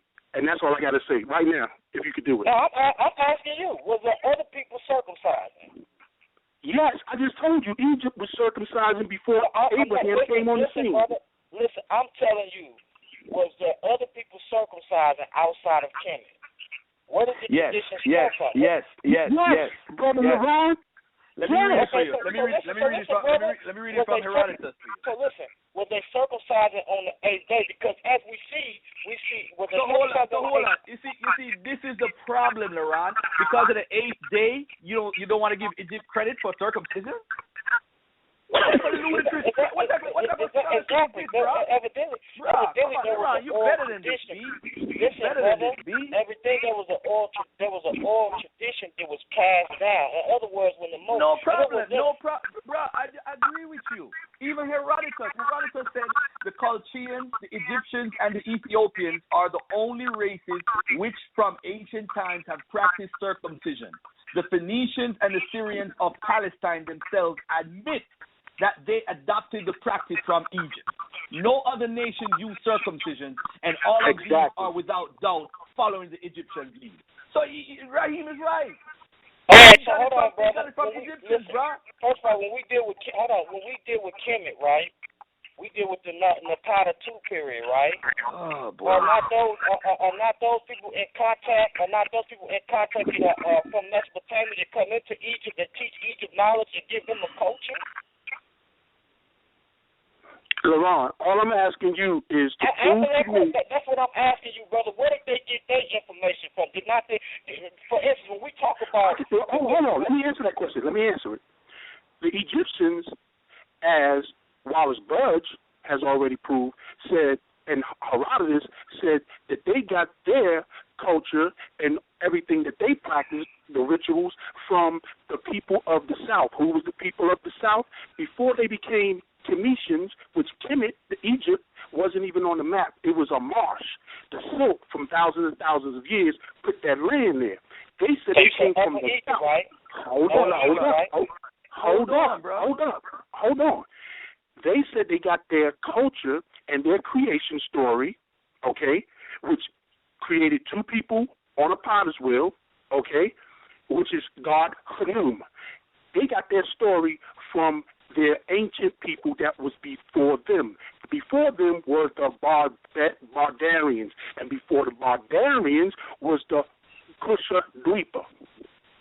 That's thousands and thousands of years before Abraham even came on the scene. And I'm asking you, give me a date. I'm telling you about Nakata, brother. I'm saying Nakata 2. I asked you about Nakata 2 and Nakata 1.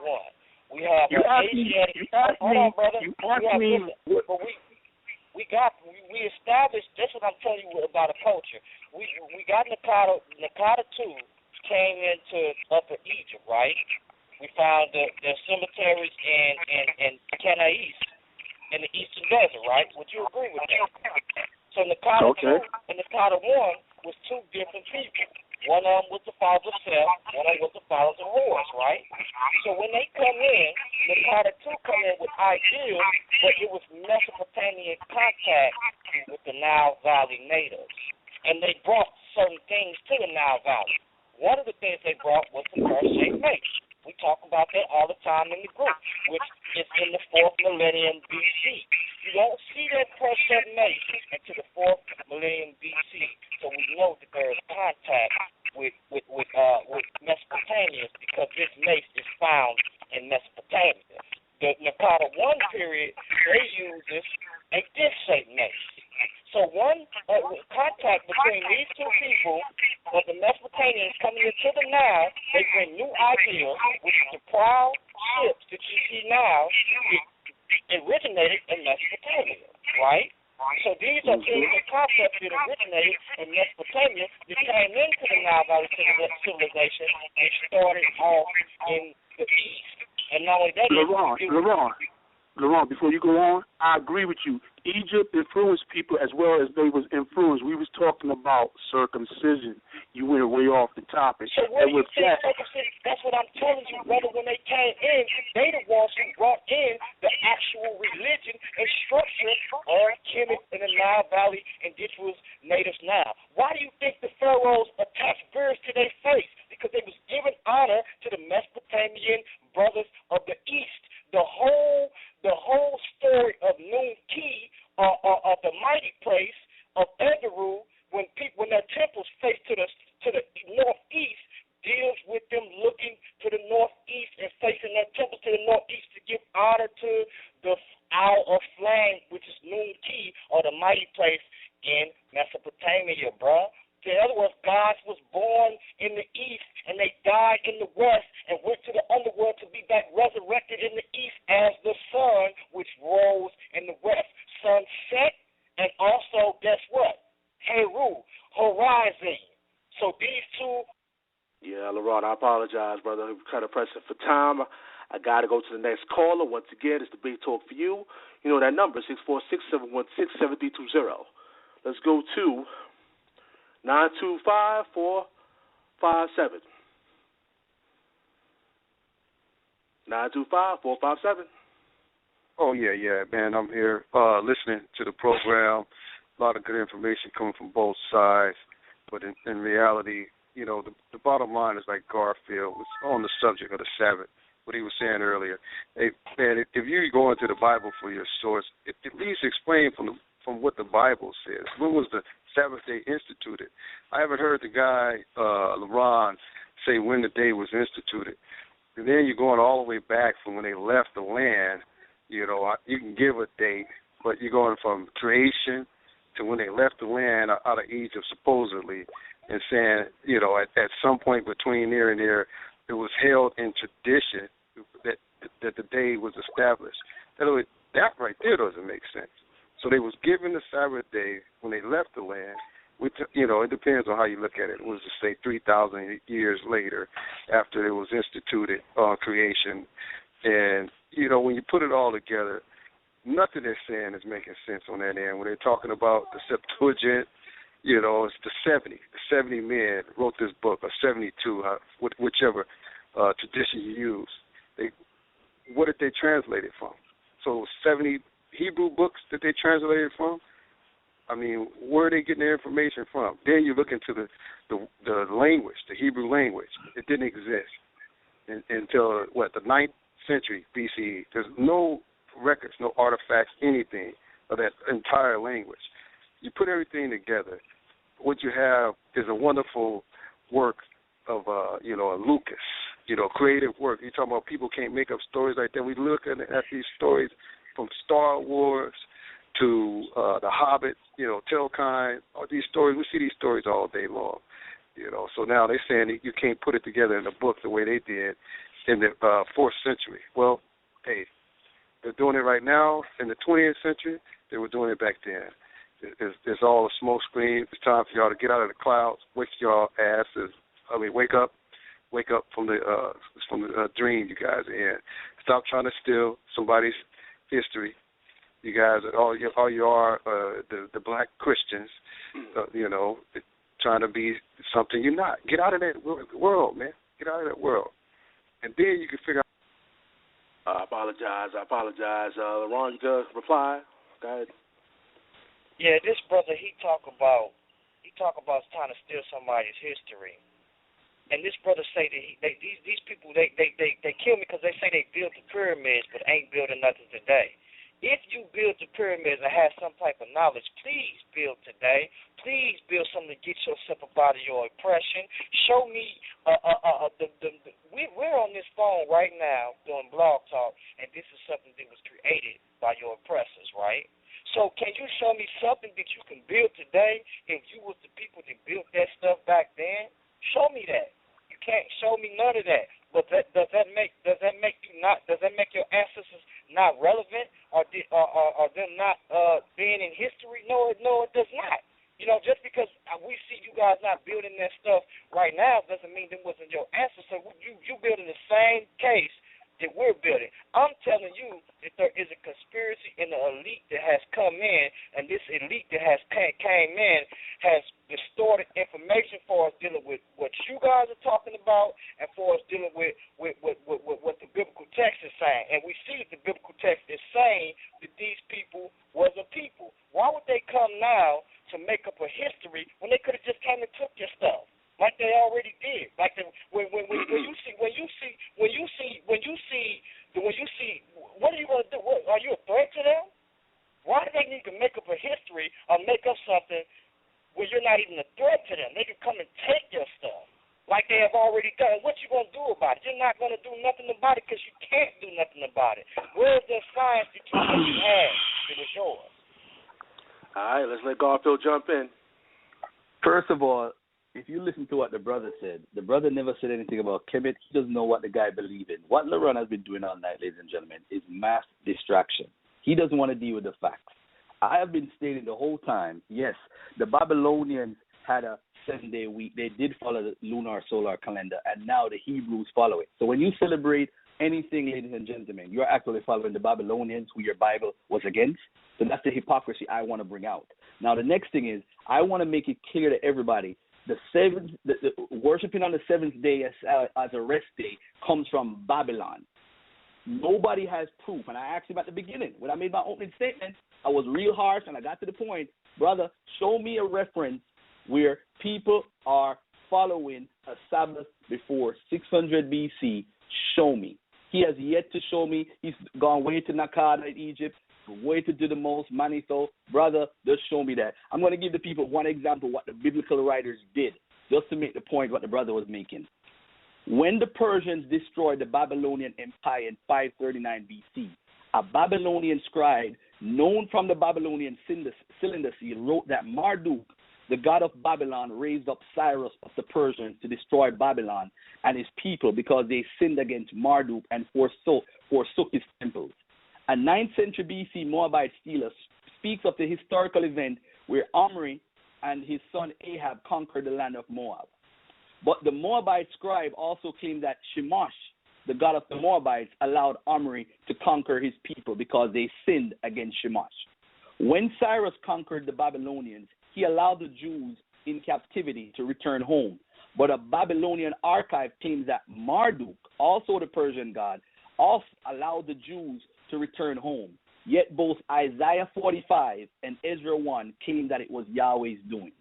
So we see that what the biblical scribes were doing in presenting historical events through a theological interpretive grid was actually part and parcel to a larger Near Eastern literary convention. So, ladies and gentlemen, the stories can be real, but what they did an invert. So they changed the names of the god from Marduk or from Ahura Mazda or from Shamash to Yahweh and gave Yahweh the credit. We're not lying, bro. We're just telling the truth. I'm a revealer of truth. That's all I do. That's all I do. But I could find the Babylonian cylinder. I could find the Moabite stone. I could find all of that. But where is the Hebrew original? It don't exist. We're not playing games here, ladies and gentlemen. We're dealing with facts. So with the Babylonian Sabbath, 7th day, that they rest, it came from them. Yes, the Jews may have taken it and remixed it, give it a Puff Daddy remix. Yeah. But hey, where did it come from? Where's its roots? It came from Babylon. That's my point. Take the next caller, Sal. Hold on. LaRon, I know you want to say something briefly. Go ahead, LaRon. Yeah. There's number one, there's no information that has been pilgrimized. All have the same information. All was one tongue. if you see something that you say may be original, that does not mean that it's correct. We see a priesthood being set up since the times of Nimrod or Emmetkar, the mighty hunter, and we see the people failing the priesthood, and these people begin to take on other gods. So number one is this: when you talk about information, you talk about information that was passed down that the keepers kept, but they perverted the information. As the word say, that those that held the truth but don't walk according to the truth and perverted the information in the book of Romans, they perverted this information since the beginning of days early on. So when they perverted the information, just because it was passed down doesn't mean that it was true.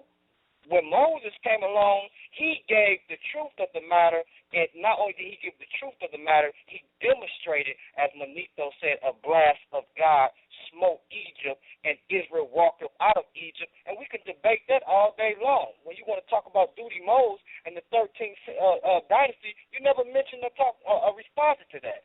You got to talk about Mose in the 17th dynasty. We wasn't dealing with that.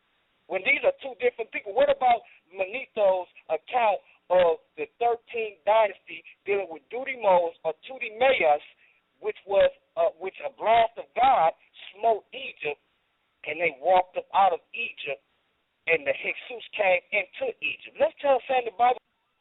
I apologize, LaRon. A lot of information being put out there, a lot of information. For those people that just joined into the show, today's show is actually entitled The Sabbath, Created by God or Man.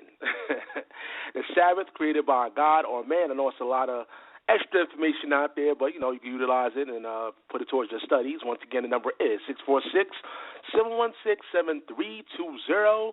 We have a whole lot of callers standing by. I apologize. It's a whole lot of callers out here, but I'm going to try to take as much as possible. Let's go to the next caller. Let's see who's here. Let's go to 912-247. You're live on air.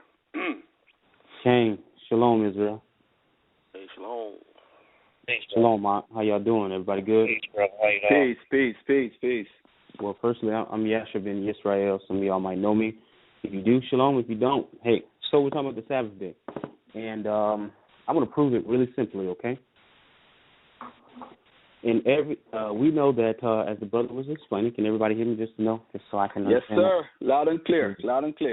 Hallelujah.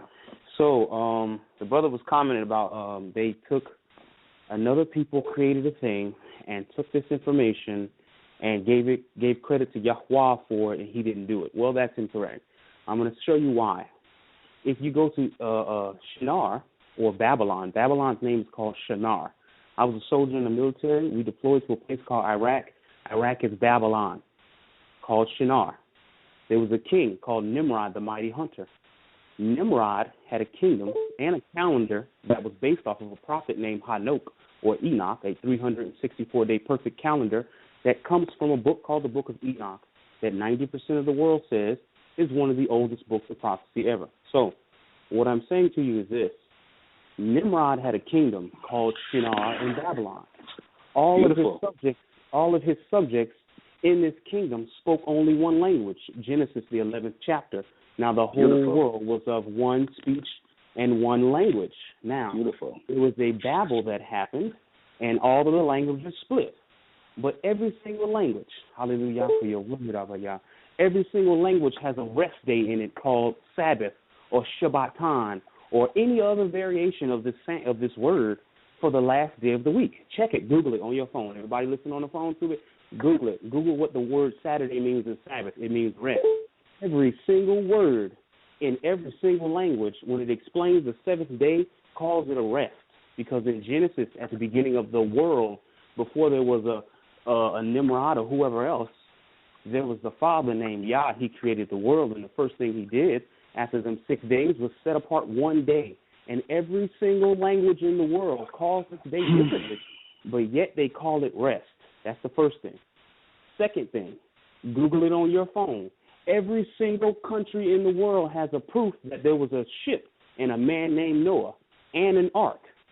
The Bible has a record stating that a man named Noah. Now, this is how we know if the Bible is true. There is a record of a man called Noah or Noach who got off a ship. Every single history of the world says this flood happened, and all of these humans you go to the store and go to work around are cousins of three people, Shem, Ham, and Japheth, and their father was a man named Noach, and Noach spoke Hebrew. As a matter of fact, his name Noach, or Noah, is a Hebrew word. The word Nimrod is a Hebrew word. The word Hashatan is a Hebrew word. Japheth, Hebrew words. The first language in the world was Hebrew. The first people in the world were Hebrews. Adam and Eve spoke Hebrew.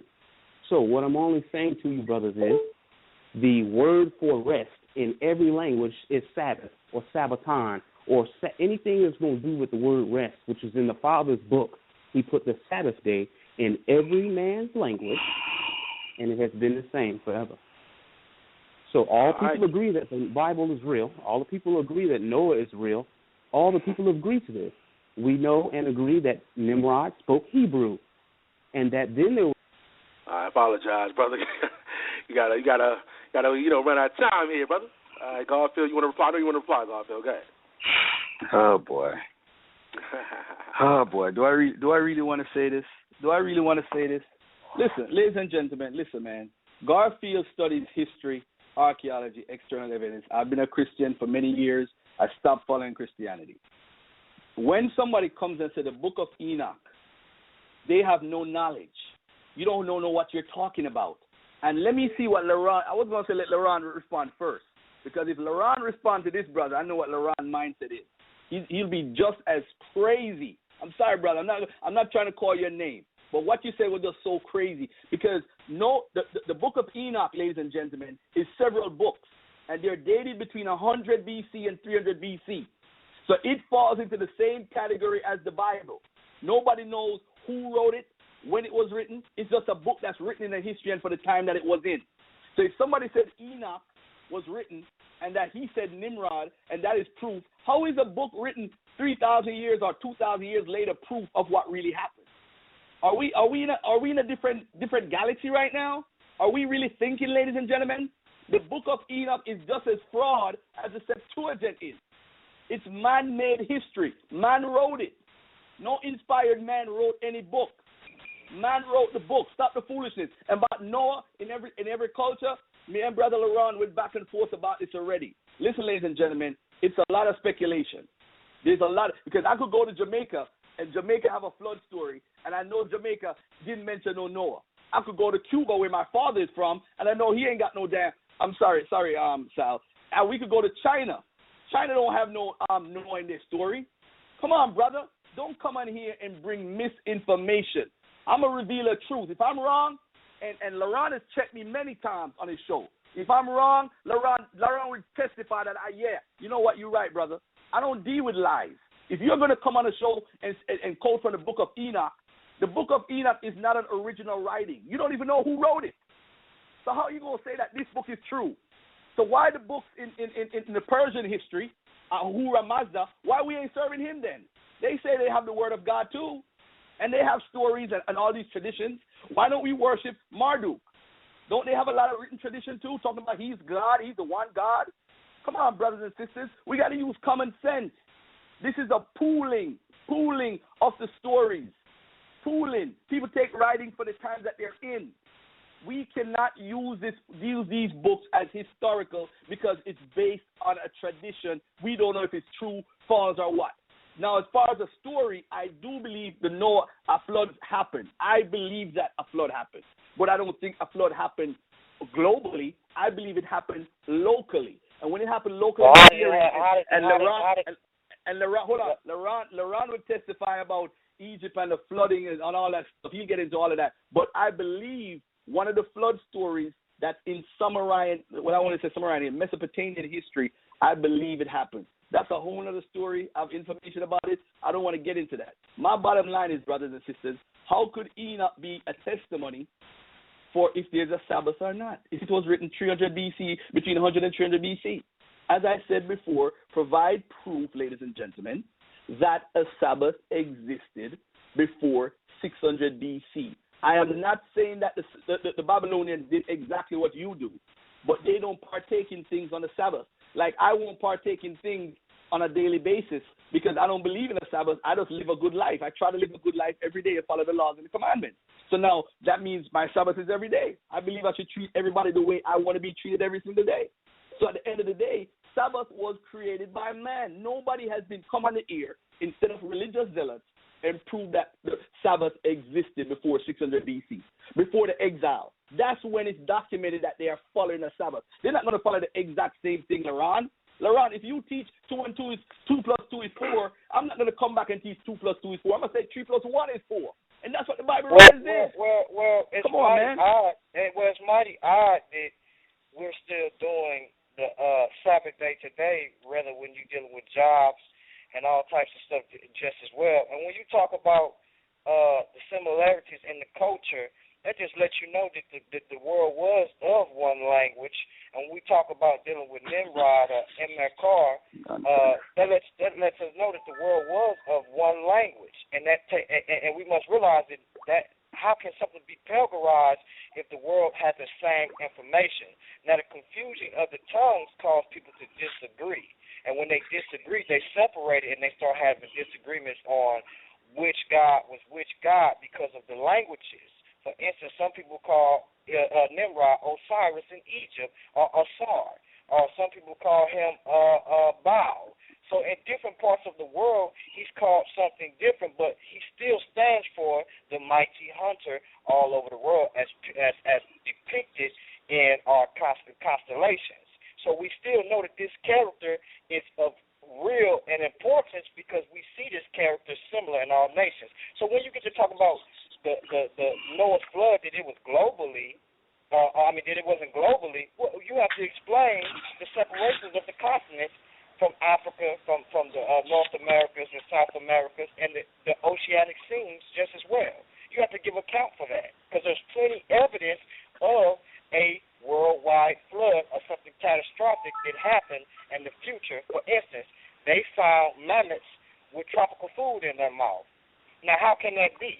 And we know what portion of continent that they're on. So they just let us know, and they said that they found different animals with fish in their mouth, and the fishes would snap different ways, letting us know that a sudden calamity took place in this process, which caused the separations of the continents, and this didn't happen over millions and billions of years. So your argument, we have written accounts of dealing with the biblical text. There's no reason why these people have to come and make up something when they can just come in and just take what you got. Come on, now, let's be for real. You're not even a threat.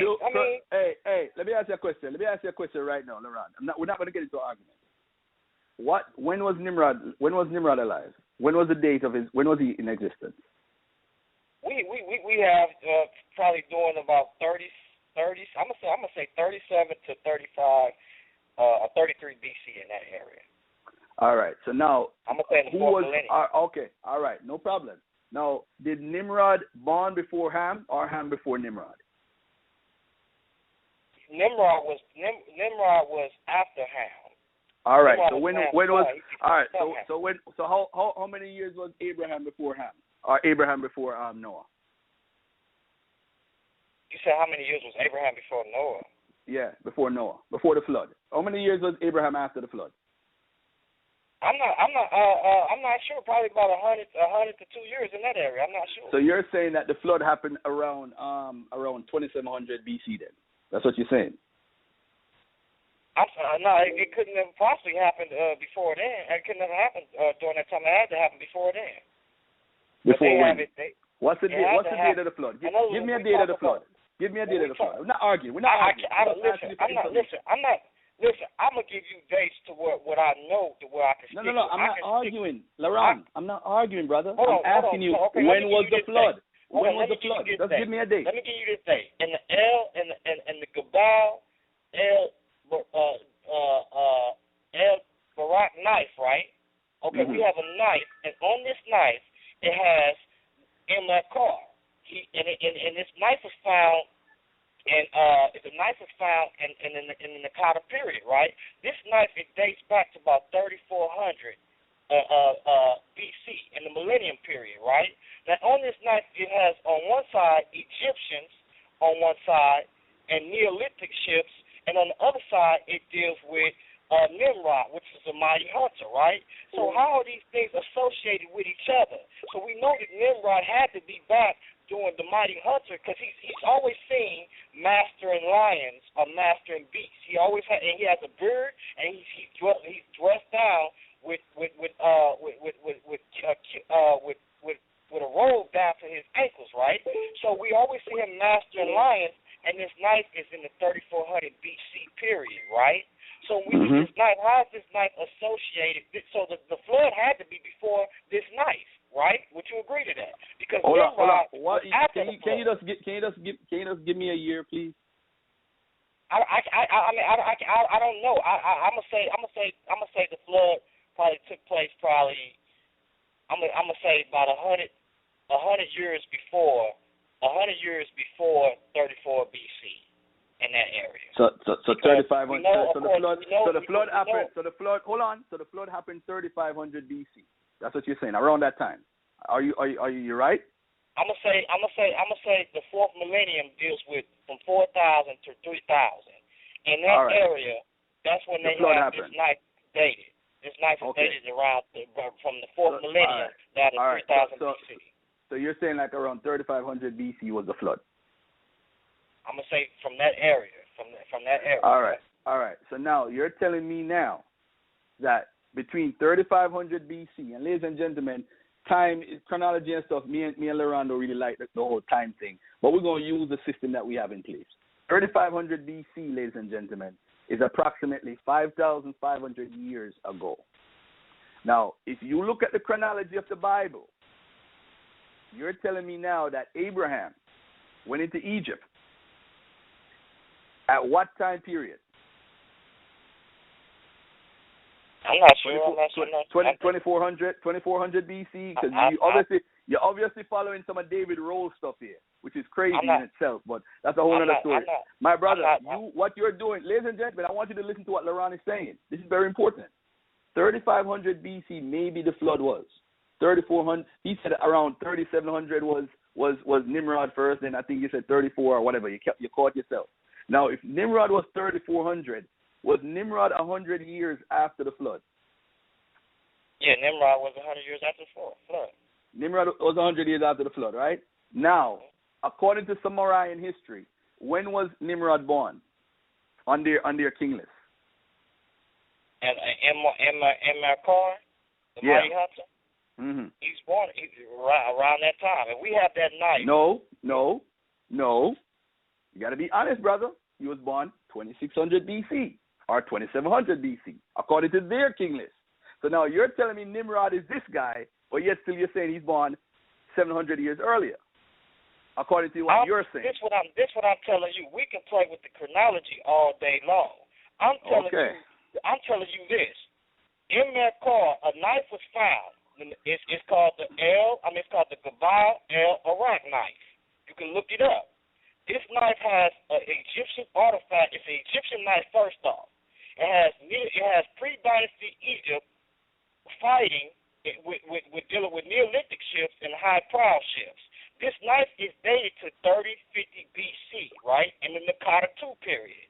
The Nakata II period is in the fourth millennium. It's from the 4000 BC down to 3000 BC. That's the fourth millennium, right? So on the other side of this knife is a depiction of a Mesopotamian who's holding two animals, who's grasping two lions with a bird. This is in that card. This is the mighty hunter. He's always depicted. So I'm telling you that the flood was before then. That lets you know that the chronology conflicts with what this knife is talking about. Because if you say that the flood, if they have the flood probably around about like 2700 or BC or in that area. Well, how can that be when we see that in that car, the mighty hunter, which should not predate the flood, which come after the flood? So therefore, the chronology is definitely off. So when you're using astronomical dating according to eclipses, it tells you that the chronology is off. So we could play the chronology game all day long. But the stars but bruh, can I just say this? You did say that he was in Ermcar time, and Ermcar is 2700 BC, and you said he was born 3400 BC. So you made an error, obviously. You said Nimrod was around 3400 BC, and you're saying Nimrod is the same guy as Ermcar, whatever his name is, who was 2700 BC. So you don't think that's an error? You know what? Let's stop. If you have more callers, let's take more callers, man. Yeah, hold on. Yeah, you got to take some more callers, man. Got to take some more of these calls. Once again, it's Debate Talk You Radio. The number is 646-716-7320. I see we having people comment on Twitter, on Facebook, commented on the show, listening via social media. Once again, I really appreciate everybody that's listening.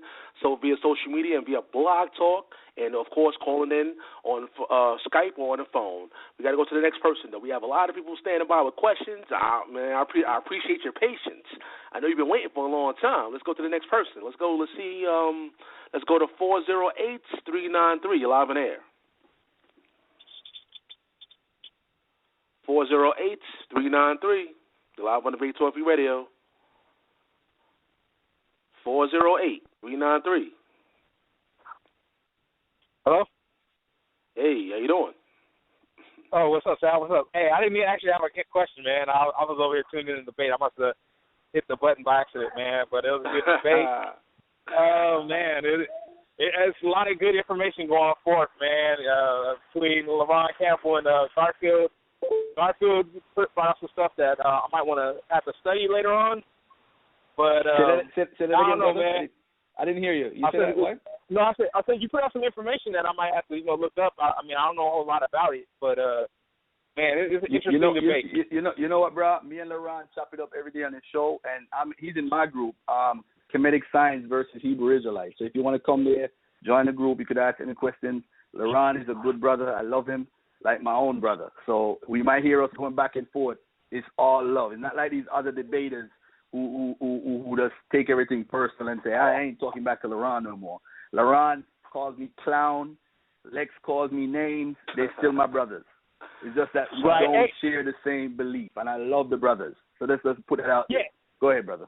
No, I've heard LaRon in other debates as well, and LaRon he's a good brother from what I heard, but at the same time, I just don't agree with. I wouldn't have tried to answer that. The birth of Nimrod. I wouldn't have tried to answer that just to throw out a random answer. That's just my opinion, though. I mean, if I don't know something, I'm so fast. He lied about it. When you look at McCall, you can Google it right now. His time is from 3500 to 2750 BC. In other words, that's where they have him dated to. So it's a possibility that he's in that time range what I just gave you guys. So he definitely did a disservice on that because I'm looking it up right now. So in other words, the knife dates back also to Nimrod in the 4th millennium BC during that time. His time, and they have the knife dating from. Hold on. I'm looking at it right here, brother. And Mekar is the son of Meshkikan. He's from the 27th approximate date between the 27th and the 2600 BC.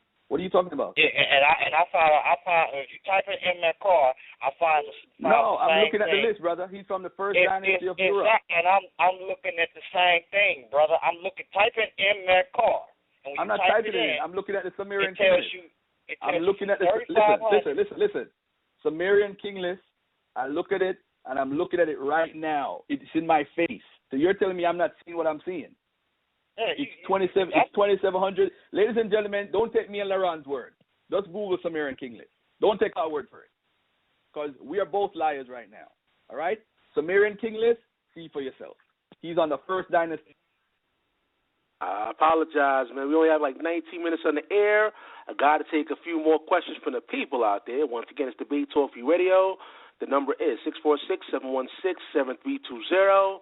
We kind of went out of time, so we got to go to the next person. And please keep your questions and comments a little brief, man. A lot of people are long-winded tonight. Keep it a little brief because we went out of time. We're trying to get as much people as possible. So let's go to 215-457. You're live on air. Yes, Islam. I was listening to the show tonight. Peace. This is peace. This is brother LaRon James Bay, and I was listening to the show tonight when both of y'all, doing y'all thing. y'all saying a lot of stuff that is true. So I'm not really debating against both of y'all, but the Bible itself lets you know that the Sabbath was being executed even way before the Bible was even created. Now, if you're talking about going back to Egypt, now the definition of Egypt in the back of the Bible says a land of northeast Africa. Now, so basically, we talking everything that we talking now is basically all teachings that came straight out of Africa. Now, from what the sister said when she came up and said, the fact that King James, I mean, I don't know where that came from, you know what I'm saying? But the storyline is in order, you know, from the creator of the heaven and earth, and then these scriptures that came. First was the Bible, then it was the Quran, and then it was the Torah, okay? So now everything is all in order. So everything basically came out of the land of Egypt. So basically was working and had to take 1 day of rest. They could have worked every day, but it had to be 1 day of rest, to where that you had to, even though we give praise, but you give praise that 1 day on the seventh day, you know, that's when man was created. And you know, it's both of y'all have a lot of good knowledge that's going on. But you can't, you know, but from the beginning of time, you can't, you know, it says it right there, you know, in the scripture that everything began in Africa. You know what I'm saying? Even it says it in Deuteronomy, I might be pronouncing it wrong, Deuteronomy page 7, chapter 6, verse 11, even says it took the bondage from out of Egypt. Okay, now then it says in the back of the Bible, the definition of Egypt, a land of northeast Africa. So everything that we basically talking about tonight is our culture, and not only is our culture, and this is what we was going through the beginning of the time. So you know, like I was saying that, you know, even this is our culture that, you know, that we're talking about even from the beginning of the time, you know. So even the Bible states that everything was created come from Africa. So basically, you know, both of y'all is not even wrong. But the brother was saying that he don't know where is the proof at. Well, the proof is in the, you know, you can read in the back of the Bible, and it has definitions. It also has definitions in the back of the Bible, so you can read in the back of it too. Thank you, bro. Appreciate it. Appreciate it, bro. Let's move on to our next caller. Let me jump on to the next caller. Hold on. Let's go to 912-660. You're live in air. 912-660. Hello? Yeah, how you doing? Loud and clear. What's going on? I got one question for the brother that say that the Sabbath is God's word, or God's, you know, whatever. Where can we contact this God to verify this? Y'all can read all the history y'all want, read all the books you want. Where can we contact this God to verify that this is God's day, and God said, let's set this day aside? That's what I want to know. Where can we contact this God? You say what? LaRon. Basically the God of Shem. Hold on, brother. Basically the God of Shem been running things, and he running things not, and the proof is in the pudding. Because where can we contact the Comedics at? In slavery, in bondage. Why Comedics got to come up though, bro? Hold on, brother. Brother. Let me finish. So when you talk about where can we contact this God, this the same God where Manito said a blast of God smote you. So if he smote you and somebody walked in and took this stuff and they steal in your stuff, then that's the proof that's in the pudding. Because while we arguing about ancient stuff right now, we must look at today and see what's happening. The God of Shem is running it. And the Asiatics have came in and took everything you got, and they stealing your stuff. And what you going to do? Nothing. Hold on. Let me say something. That's not answering my question. I said, where can we contact this God so we can get verification? I don't do religion. My only religion is food, clothing, shelter, protection. All that other shit, y'all can have it. That's my religion. Well, anyways, and I want to bring out something real quick because this brother just told a real quick lie. I'm looking at Emmett Carr right now. There's no date that's given for Emmett Carr. Anybody can look it up on the King's List. This brother is lying. Yeah, man, to cut that brother off, man. Hold on. I'm going to let you reply. I'm going to let you reply. Hold on. There's a lot of new callers calling in. Y'all probably don't know the rules, but y'all got to keep it clean out here. Keep it clean when you're calling into Debate Talk For You Radio. Can I say something? Ladies and gentlemen, Google Sumerian king list right now and go to the kings of Uruk. You're going to see the first one start at 2700 BC. Below that, he doesn't have a date because he's between 27 and 26. Be careful calling me a liar, LaRon. We could clown me, but chill. Don't say that, brother. Don't say. Brother, it's between 27. Brother, it's between 2700 BC and 26. He's beneath, in between. He's in between. He's in between 2700. Oh, so now you don't like the dating. Hold on. Let me respond. Does the king list come with dates? Does the king list come with dates, brother? Yes, it does. So you telling me this king list has dates on it? No. The king list that you're looking at, if somebody Googles it, would have the date. So who made these dates, though, brother? I don't. Come on. So now you want to get specific because you look stupid with a 700 difference? Come on, bro. Stop that, man. Stop it. You should have never. I keep telling you, Nimrod is like Jesus. Hold up, bro. I keep telling you, Nimrod is like Jesus, bro. He's a compilation of several different characters. He's not one person. All right, hold on, y'all. Kind of getting out of hand, man. One at a time, but I still got to go to the people, though. We have like 11 minutes on the air. And once again, for a lot of new callers out here, we got to keep it clean. We have a lot of people listening with their kids, things of that nature. So please, if you're calling in, no foul language or you'll be blocked from the show. All right, so let's go to the next person. Let's go to 410-212. You're live on air. Peace. How's the brothers doing tonight? Peace, brother. Peace. Okay, yeah. I will have to give up to Garfield, man. He coming with that info. He got all the he's connecting all the dots. The chronology is on point, and I would say Garfield, he's doing his thing with this debate. Thank you, my brother. Yeah. So, but one of the brothers that called, I think he was a Hebrew Israelite brother. He had no facts whatsoever. He was just throwing out just a whole bunch of myths and half-truths or no truths at all. How can Adam and Eve speak Hebrew? Hebrew just means to cross over. What kind of sense does that make? You hear me, brother? Exactly. Book of Enoch and all this nonsense. Hebrew is just a verb meaning crossing over. Anybody could be a Hebrew that lived in that region. So that's BS, man.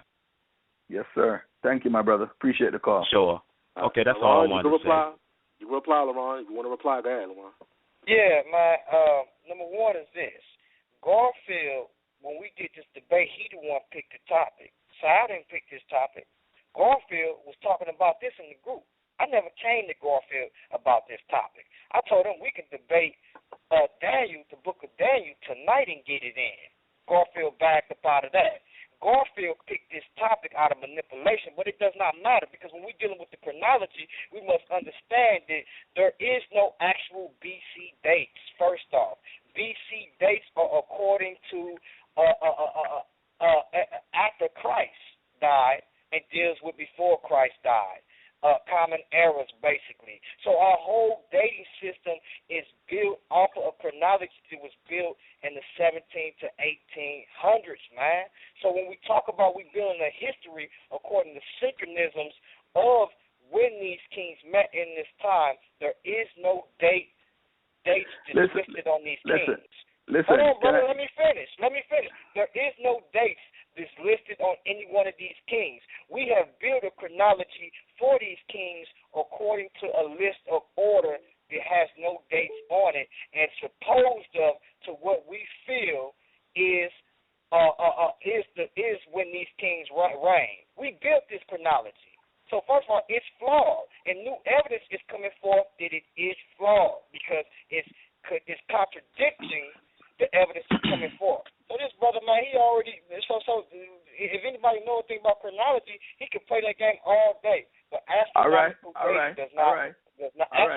stating does not fit. Can I ask one more question? Yes, sir. Hurry up, my brother. I wanted to respond, but let me respond after the brother speaks. Go ahead. Okay, what's the connection between the Sabbath and Saturn? The planet Saturn and the Sabbath? Is there a connection? Because that you get the word Saturday, and you know what I'm saying? Because it has to be some type of connection. Why they choose Saturday as some type of, a rest day, or, day just to worship and do whatever. It deals with the new moons. It deals with the sizes of the moons and also of the sun. That's all it deals with, which the ancients has been doing. And we see that the sign was given to Adam, and it was given to his children. So when it came down to Israel, Israel just took off the ways of the Egyptian calendar, and they began to take on the ways to what was given them from Adam's time. That's all they did. That's the only thing they did.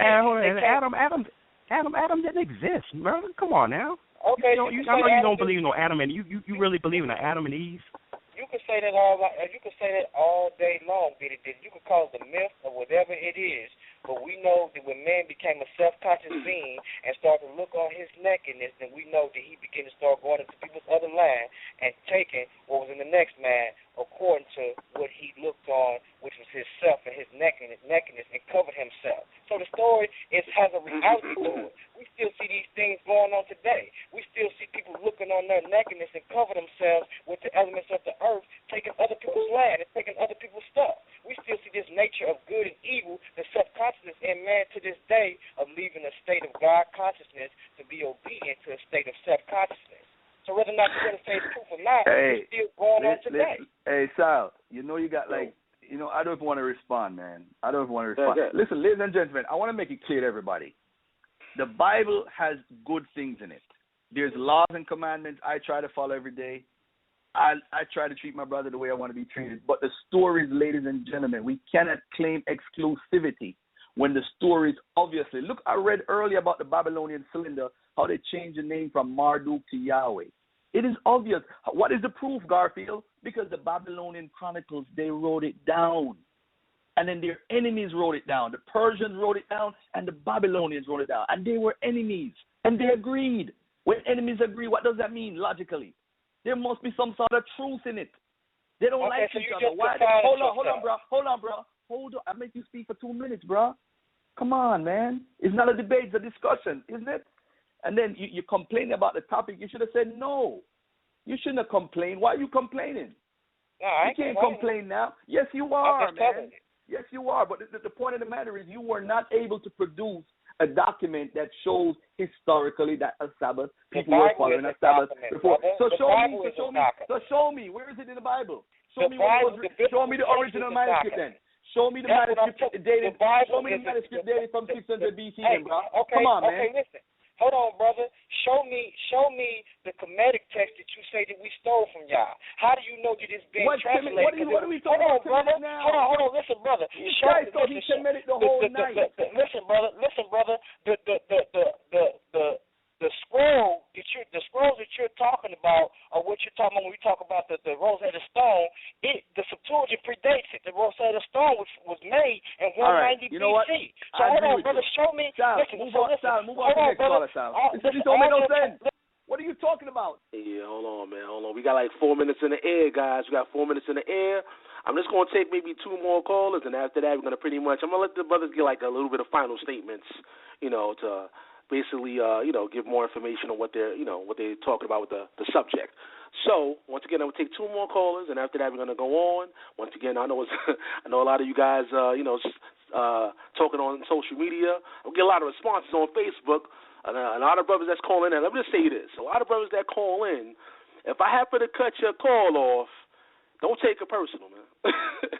Robert's taking it personal. I got to move on to the next question. We got a whole lot of people out here that got questions, so never take it personal when I cut you off. It just means I'm trying to get to the next person, and, I got to try to get to as much people as possible. So, but I appreciate the dialogue. I appreciate you calling in, asking your questions and your comments. Once again, it's the Big Talk Free Radio. You know that number, 646-716-7320. And by the way, tomorrow we have another debate tomorrow, guys. Make sure you tune in tomorrow at 8 p.m. Eastern Time. Garfield is back. He's going to be debating Zadok ben Israel. And the topic will be archaeology in the Bible. Is the name Israel documented in history before 300 BC? again, archaeology and the Bible is the name Israel documented in history before 300 BC. That's going to start again tomorrow at 8 p.m. Eastern Time. You don't want to miss the show, Debate Talk Radio. Let's go to the next person. And once again, keep it brief as possible. Keep it brief as possible, please. Let's go to 732-986. You're live in air. Yeah, Sal, this is Jeff. What's going on, man? Hey, Big Jeff. What's up, brother? All right, man. First of all, great lineup so far, man. You're doing your thing. I got a question for Garfield. I heard his brother on a couple of shows now, and I just want to know, what do he stand on? Because he said he don't believe in the Bible. Does he believe in Babylonian customs? Is he a Kemetic? Is he an atheist? Because I'm confused, because then the brother just said that he keep the commandments. So if we give up the Bible and follow what you follow, please tell us what you stand on. And also, and this is for a lot of brothers, because I hear them go at the Bible, what is it that y'all doing in y'all life that will make our lives better? Because y'all act like we crazy because we believe in all these myths. So what are y'all doing that's going to make us better? And that's it, man. Hey, good question, my brother. Well, at the beginning of the show, I did say that, a couple of things me and LaRon can agree on is that there is a Most High, and following the laws and commandments is not bad. Now, the point of the matter is I don't need the Bible to have laws and commandments because they're in other cultures. So that means those laws and commandments would have been passed down anyway to me, depending on who colonized the country that I grew up in. So at the end of the day, we had to thank the Roman Catholic Church. As much as we're anti-Roman, we would have all been Muslims because the Muslims were trying to take over the whole world. So if the Roman Catholics didn't stop them, we would have been talking about Allahu Akbar right now. But my point is, brother, as a replacement, I don't tell people don't believe in the Most High. I don't tell people don't follow the laws and commandments. If you want to know what I'm doing, you could join my group Unite, and you see that what I'm trying to do is I'm trying to establish a national database for black businesses. I'm trying to clean up million people's credit. I'm trying to buy farmland. I'm trying to build a nation within a nation. That's what I'm trying to do.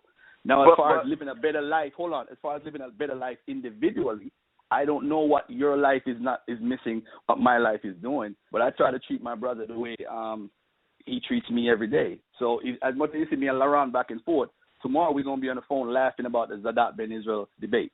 That's the type of relationship we have. But I'll say this, my brother, I'm not telling you to give up anything. I'm just pointing out, revealing truth. That's all I'm doing. That's all I'm doing. I never said put on a book. I never said follow my way, and that's what's wrong with us. We like to follow instead of researching. We are lazy. Not saying you, brother, but on a whole, we are lazy. We don't want to do our own research. So don't follow another man. You need to worship your God and let him guide you the way you need to go. And real quick, Sal, because I know you losing time, but if we want truth and we follow all these different things, then we just going to be pulled in all these different directions. No, you're not being pulled. You're not being pulled. Brother. You're not being pulled, brother. What you're being doing is you're being taught the true story about what really happened. So if Shamash was really the God that did it, and the story and the writers changed it to Yahweh, you want to know the truth, brother. That the guy who wrote Isaiah was lying. That's the bottom line. Ezekiel, when he predicted X, Y, and Z, it didn't come true. When Isaiah predicted stuff, it didn't. Don't try to manipulate people's minds to follow a book that we have no root in, my brother. We have never written our own history. We don't have it. They've all destroyed everything. They destroyed Alexandria. They destroyed all the libraries that held our history. Come on, my brother. Egypt, they ransacked Egypt. Ethiopia, we don't even know what's over there. We don't even know what's in Sudan. Come on, brother. We need to write our own history under our own terms. There's nothing wrong, again, with believing in the Most High, following the laws and commandments. But if you're going to say that you're the chosen of God and that everybody else is wrong, that's where I have a problem. Because I have no right to tell the Persians or the people who follow Zoroastrianism that they're wrong because they're still worshiping a God. They might call him something else, but who am I to say that you're wrong because you're worshiping a God? I can't do that. But if you're saying that you're exclusive, that you can't go to heaven or can't see a hereafter, or you won't be a part of the 144,000 because you don't do this or don't do that, or you didn't name this Israel, or he didn't name Sue or Shah or Campbell or Reid or Sal, that's wrong. We can't do that. That's what divides us. If we all say we believe in God and follow the commandments, there's no division in the black community. There wouldn't be a division. But once we say we are Israel and once we say we are Muslim, that's what divides us, bro. That's what divides us. Nothing else does. Go ahead, Sal. Next caller. All right. LaRon, you want to reply, LaRon? Go ahead, before we move on. Yeah, once again, when we talk about the Bible, the Sabbath for God, that God created, that man created, we still have Israel coming up out of Egypt and coming from out of the Egyptian calendar, which he talked about earlier, and taking on the calendar that was given to them from the get-go upon new moons and also holy days and Sabbaths that was initiated to Adam as well. So we see these things taking place. So therefore, when we see the customs back in the Middle East, they just went back to their Eastern customs. It was dealt with a lunar calendar, whereas Egypt started dealing with a solar calendar. And that's it, man. Thanks. Good job. Next caller. All right, guys. All right, so what we're going to do right now, we're going to just go into the final statement time. And once again, I'm going to give each brother 7 minutes, for a final statement. Once again, I appreciate everybody that called in. I wish we could get to every single caller, but time doesn't permit. But once again, I appreciate everybody that called in with their questions and their comments. Once again, don't take it personal. When brothers start, they got to go to the next caller. Don't take it personal. And the information that you hear, make sure you study and research the information. That's what it's all about. It's all about hearing both sides, taking the information, and studying the information for yourself. That's what Debate Talk for You is all about, and I appreciate you being here. So let's start off the final statements. I guess we got to go to LaRon since we started off with LaRon. And we'll open up his phone line. And LaRon, go ahead. Final statements. Yeah, basically, let me sum this all up in this because this is the whole matter that we need to look at. There were some customs or some things that was initiated to Adam and to the Adamites for them to do. And we know that some people did not keep the charge, as we can see, because that's why they're in the position that they're in, including Israel. So if this biblical text is not true, it is disturbing of the accuracy of the things that we have seen taking place in Kemet, the things that we have seen taking place in Assyria, also in Babylon, also with the Medes and Persians, and with the Grecians, as well as with Rome, and then as well as this revised Rome that's to come, and also the Eighth Kingdom, which still with the Islamic states, taking over the European Union. So we see that the Most High has moved through these through these cultures or through these nations of sons of Shem, Ham, and Japheth that has not kept the charge from the get-go. We see this, and we see it lining up with the scriptures, and that's why these antichrists, they hate to hear anything from the Bible because it's so accurate and it deals with everything that's in their life that they can't get away from it. They sleep, eat, and breathe Bible, and as much as they backslid from the biblical text, they can never get away from it because guess why? They see it happening. And the same biblical text that these people have taken and have used, they have conquered with this Bible. And if their gods were mightier and if their gods were stronger, why haven't their gods came to help them? And if they had the science, why are they in the position that they're in now?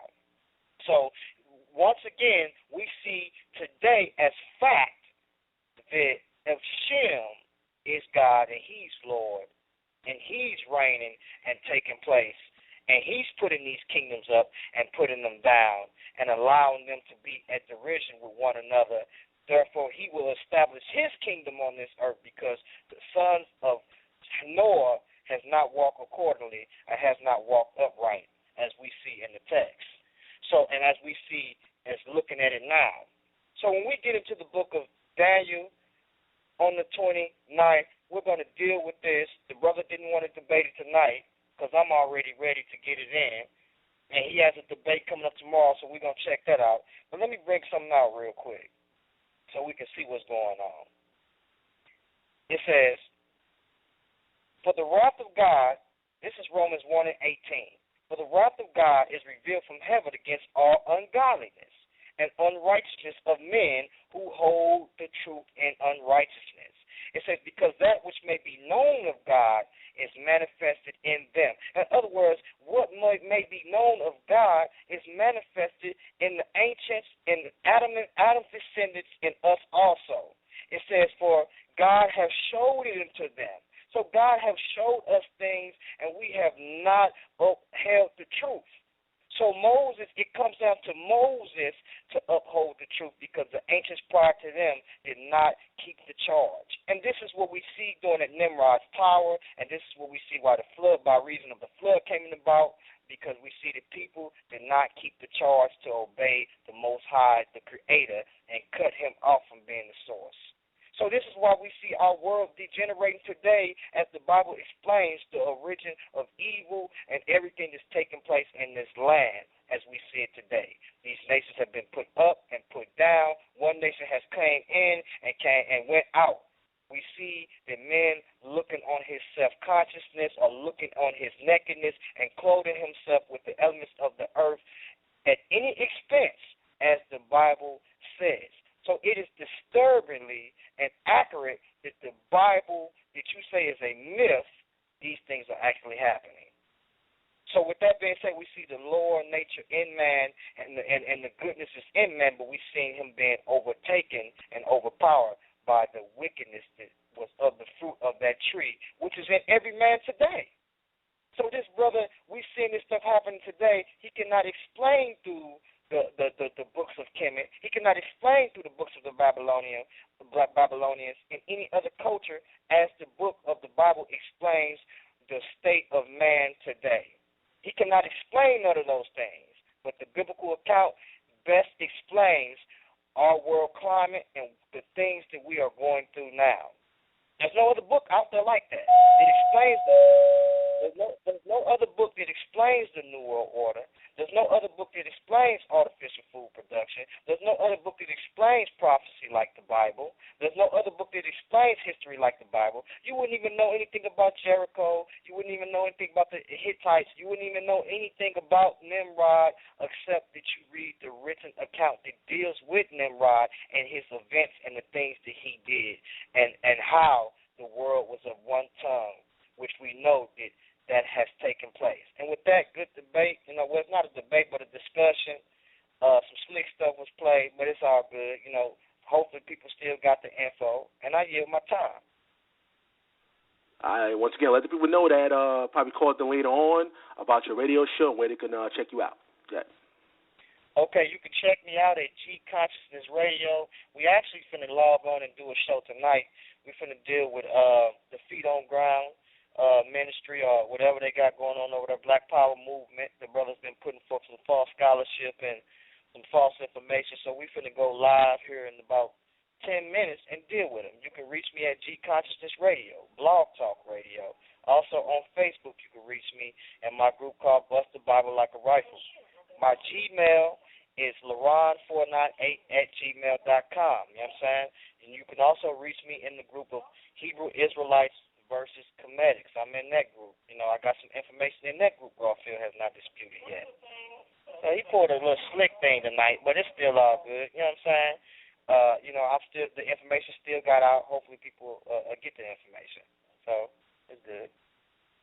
Yeah, once again, LaRon Campbell, I appreciate you coming on last minute, making the show, another classic tonight, bringing out the information.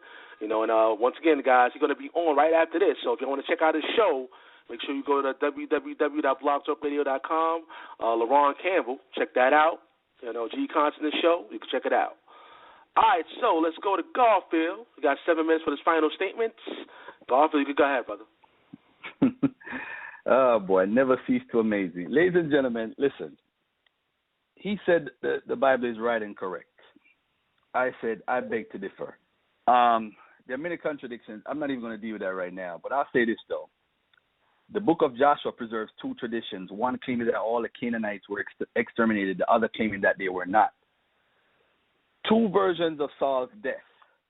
Let me get into a little thing that I wanted to read earlier, but I didn't get to read it. What these writers did, ladies and gentlemen, and this is a fact.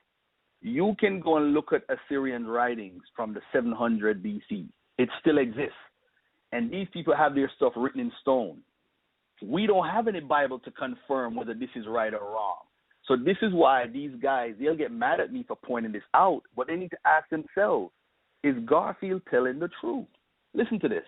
The Assyrian king Sennacherib conquered and burnt the land of Judah and besieged Jerusalem in 703 to 701 BC. We have both extra-biblical, biblical, and archaeological data, a burnt archaeological data to be exact, that affirms this. Yet, Sennacherib did not conquer and burn down Jerusalem. Why? Here's how the biblical scribe answered this. For he shall, 2 Kings 19:32 to 35, for he shall not come into the city, says Yahweh, for I will defend the city to save it, for my own sake and for the sake of my servant David. That very night, the angel of Yahweh set out and struck down 185,000 in the camp of the Assyrians. When morning dawned, they were all dead bodies. But this did not happen. How does Garfield know this? Because Assyrian records, as well as contradictory Bible records, 2 Kings 18:15 to 16, asserts that Hezekiah paid a hefty tribute of gold, silver, ivory, even his daughters to the Sennacherib, and reestablished his vassalship to the Assyrian king. Why did the biblical scribe above say it happened as a miracle, even placing this event on Yahweh's lips? It's called propaganda, ladies and gentlemen. Who did the scribe work for? The king? This was part of a larger political and literary program of presenting Hezekiah as loyal to Yahweh, and also presenting the benefits of that loyalty. Yahweh would save the city. So, ladies and gentlemen, listen, this is not Garfield making stuff up. This is what the Bible writers did. They switched it around. Because why do you need to pay somebody money, gold and silver, if you have a God that's going to protect you? It don't make no sense. Next, let's look at this. Ezekiel 29:8 to 12. Thus says the Lord. Ezekiel 29:8 to 12. Thus says the Lord God, in the land of Egypt shall be a desolation and a waste. No foot of man shall pass through it, and no foot of beast shall pass through it. It shall be uninhabited for 40 years, and I will make the city of Egypt a desolation in the midst of desolated countries, and her cities shall be desolated 40 years. I will scatter Egypt among the nations and disperse them through the countries. This passage takes the cake for the most prophecies proven wrong. Egypt has never been desolate and waste.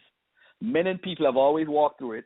There's never been a single moment, let alone 40 years, when Egypt was uninhabited.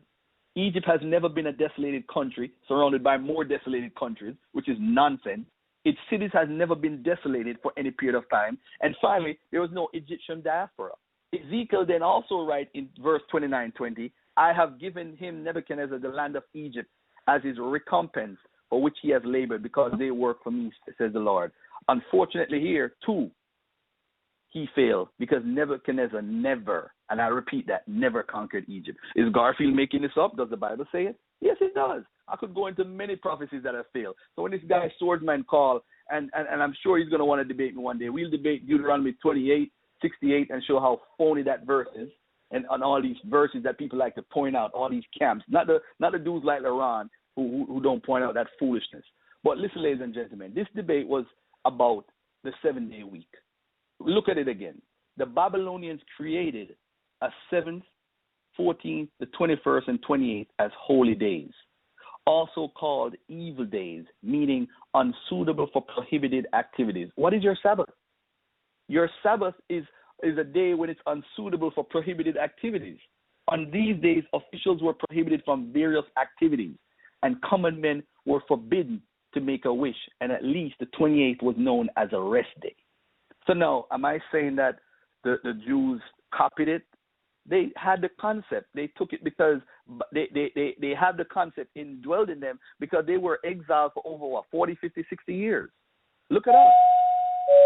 So, ladies and gentlemen, I'm saying to you right now that the Sabbath that you celebrate is based off a lunisolar, not the lunar solar calendar, but of a concept of rest on the 7th day coming from Babylon. That's what the debate was about. There was no, and I'll read further up, the origin of the 7-day week is the religious significance that was placed on the 7th day by ancient cultures. Now, yes, he read it, but he didn't put the full stop. The earliest ancient sources record a 7-day week in ancient. You remember that? The earliest. That means nobody before them was doing it. is recorded in history. So you could quote Genesis, you could quote Exodus, you could quote anything you want, my brother. And if you notice, LaRon, every time he's going for evidence, he goes into other cultures. Why don't you find your own artifacts, my brother? Where's your people's artifacts? Where are the Israeli artifacts? Where are those to point out that Garfield is wrong? He can't, because they don't exist. So when it doesn't exist, you have to start thinking to yourself, why do they have to take stories from other cultures? The Assyrians, the Babylonians, the Sumerians, the Hittites, all over. They're taking all these people's cultures, stories from their cultures, and following them. The Hectareus of Abdera, he says that the Jews are the Hyksos who were expelled. He talked about Dudamos. Weren't the people that they were talking about were expelled? Those people were expelled to Jerusalem. Where did they go? And those people are the same people that went into Greece, into Egypt. The same people. Ladies and gentlemen, I've proven my point. The Babylonian system is the root of Sabbath. Why would a God need to rest? It don't make no sense. You have to serve God every day. There's not a day you don't give honor to the Creator. So every day is your day. Now, you don't rest because you're in a Judeo-Christian society that has a 5-day week and you rest on Saturday and Sunday. That's how it's basic. But not everybody. People work on Saturday and Sunday. Come on, brothers and sisters. This is rooted in Babylon, and the Bible condemns.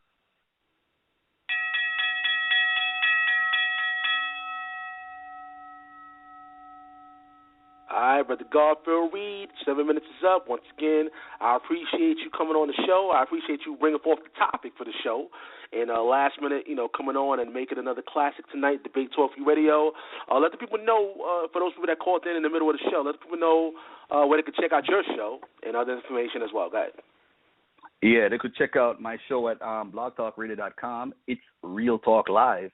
It's Real Talk Live. And they could also check me out in my group, Hebrew Israelite versus Kemetic Science. You can come in, ask your questions, be respectful, and we'll answer whatever questions we can answer. And also, you could check me out on Unite, my group Unite, Urban National Internet Trade Exchange. If you're into nation building, if you want to be a part of what I'm doing, we have over 1,000 members. And we're trying to build a nation within a nation. So that means we're trying to get a national database for every quote-unquote urban business so that whenever we decide not to shop in their business on the Columbus Day and all these days, we have options. We have applications where you could punch it in and so forth. And also I have my own Facebook, which is Ignite2Unite.com. It's already up. You could sign up, but we're getting the app for the phone. So once that is in, we're going to start promoting in our Facebook. People will see that could join there. And we need to have our own Facebook because people have groups with 75,000 members, and Facebook just delete them just because they didn't like them. And by the way, let me say this publicly, Sal. There is a group on Facebook. Their purpose is to infiltrate all these groups that are, quote-unquote, pro-black or anti-white Israelis. And what they do is they come in your group, and they brag about it, Sal. They brag about it. Tomorrow I'm going to announce what the name of the group is. They announce that. Yeah, I'm going to say, put it out there now, man. Put it out there now. They come with all these black faces like they're pro-black, come in the group and infiltrate it, and then they report the group. But when they report the group now, they're trying to get the group shut down because they fear us like we're some new form of Hitler. Black Hitler's running around trying to kill them. So that's what they supposedly say. But they brag about infiltrating all these groups. And look at King Noble's group was shut down. The Real Deep Square groups are shut down. Teaching historical black history was shut down with 75,000 members. Come on, brothers and sisters. They're infiltrating us, and we need to be aware of it. This is why I tell them in my group, when they talk about gays and whites, I try to limit it because these people are trying to die. It's their house. Facebook is not ours. That's why I decided to start my own Facebook. So I ain't got to worry about nobody shutting me down. It makes sense. But hey. Yeah, we're going to have to talk about some stuff behind the scenes with that stuff, that app. I like the application idea. Yeah, phone app. Yes, so, sir.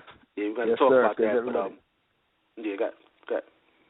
Yeah, thanks for having me on, man. And I picked the topic, because it was something we was talking about in the group. And I think it's a very important topic because, as the brother asked, can you show and prove that God gave us a Sabbath? You can. It's faith. That's why I say I don't argue belief. If that's your faith, take it. But if you're going to base it on facts now, what we can prove, then you can't win because you can't show it. So on one hand, I'm with LaRon, but on the other hand, I'm proving by what we can prove through archaeology, history, and external evidence. All right, my brother. Once again, I'm going to see you tomorrow. Once again, Garfield Reid is back tomorrow, guys. He's going to be back in an official debate between Zadok and Israel. Everybody know that Zadok is one of the top contenders on Debate Talk for You. He's out of the group that we call the Fantastic Four on Debate Talk for You Radio. We have like 4 champion debaters, and he's one of them. So it's going to be a classic debate tomorrow. You don't want to miss that show. And I'm going to see you guys tomorrow, guys. So until next time, take care, and God bless.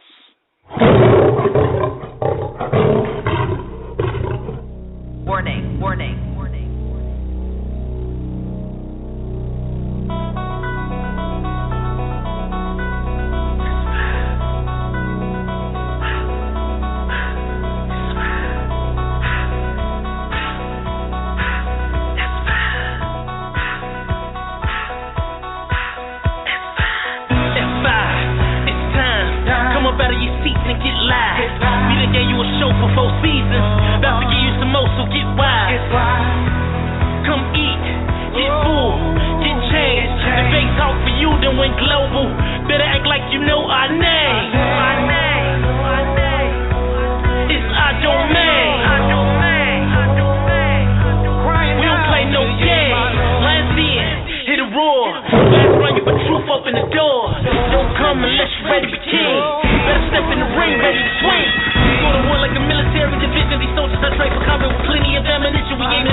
You're now listening to Debate Talk for You Radio.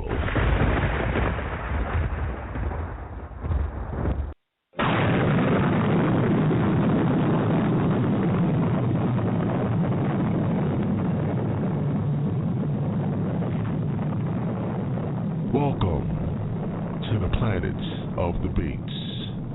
Debate Talk for You Radio.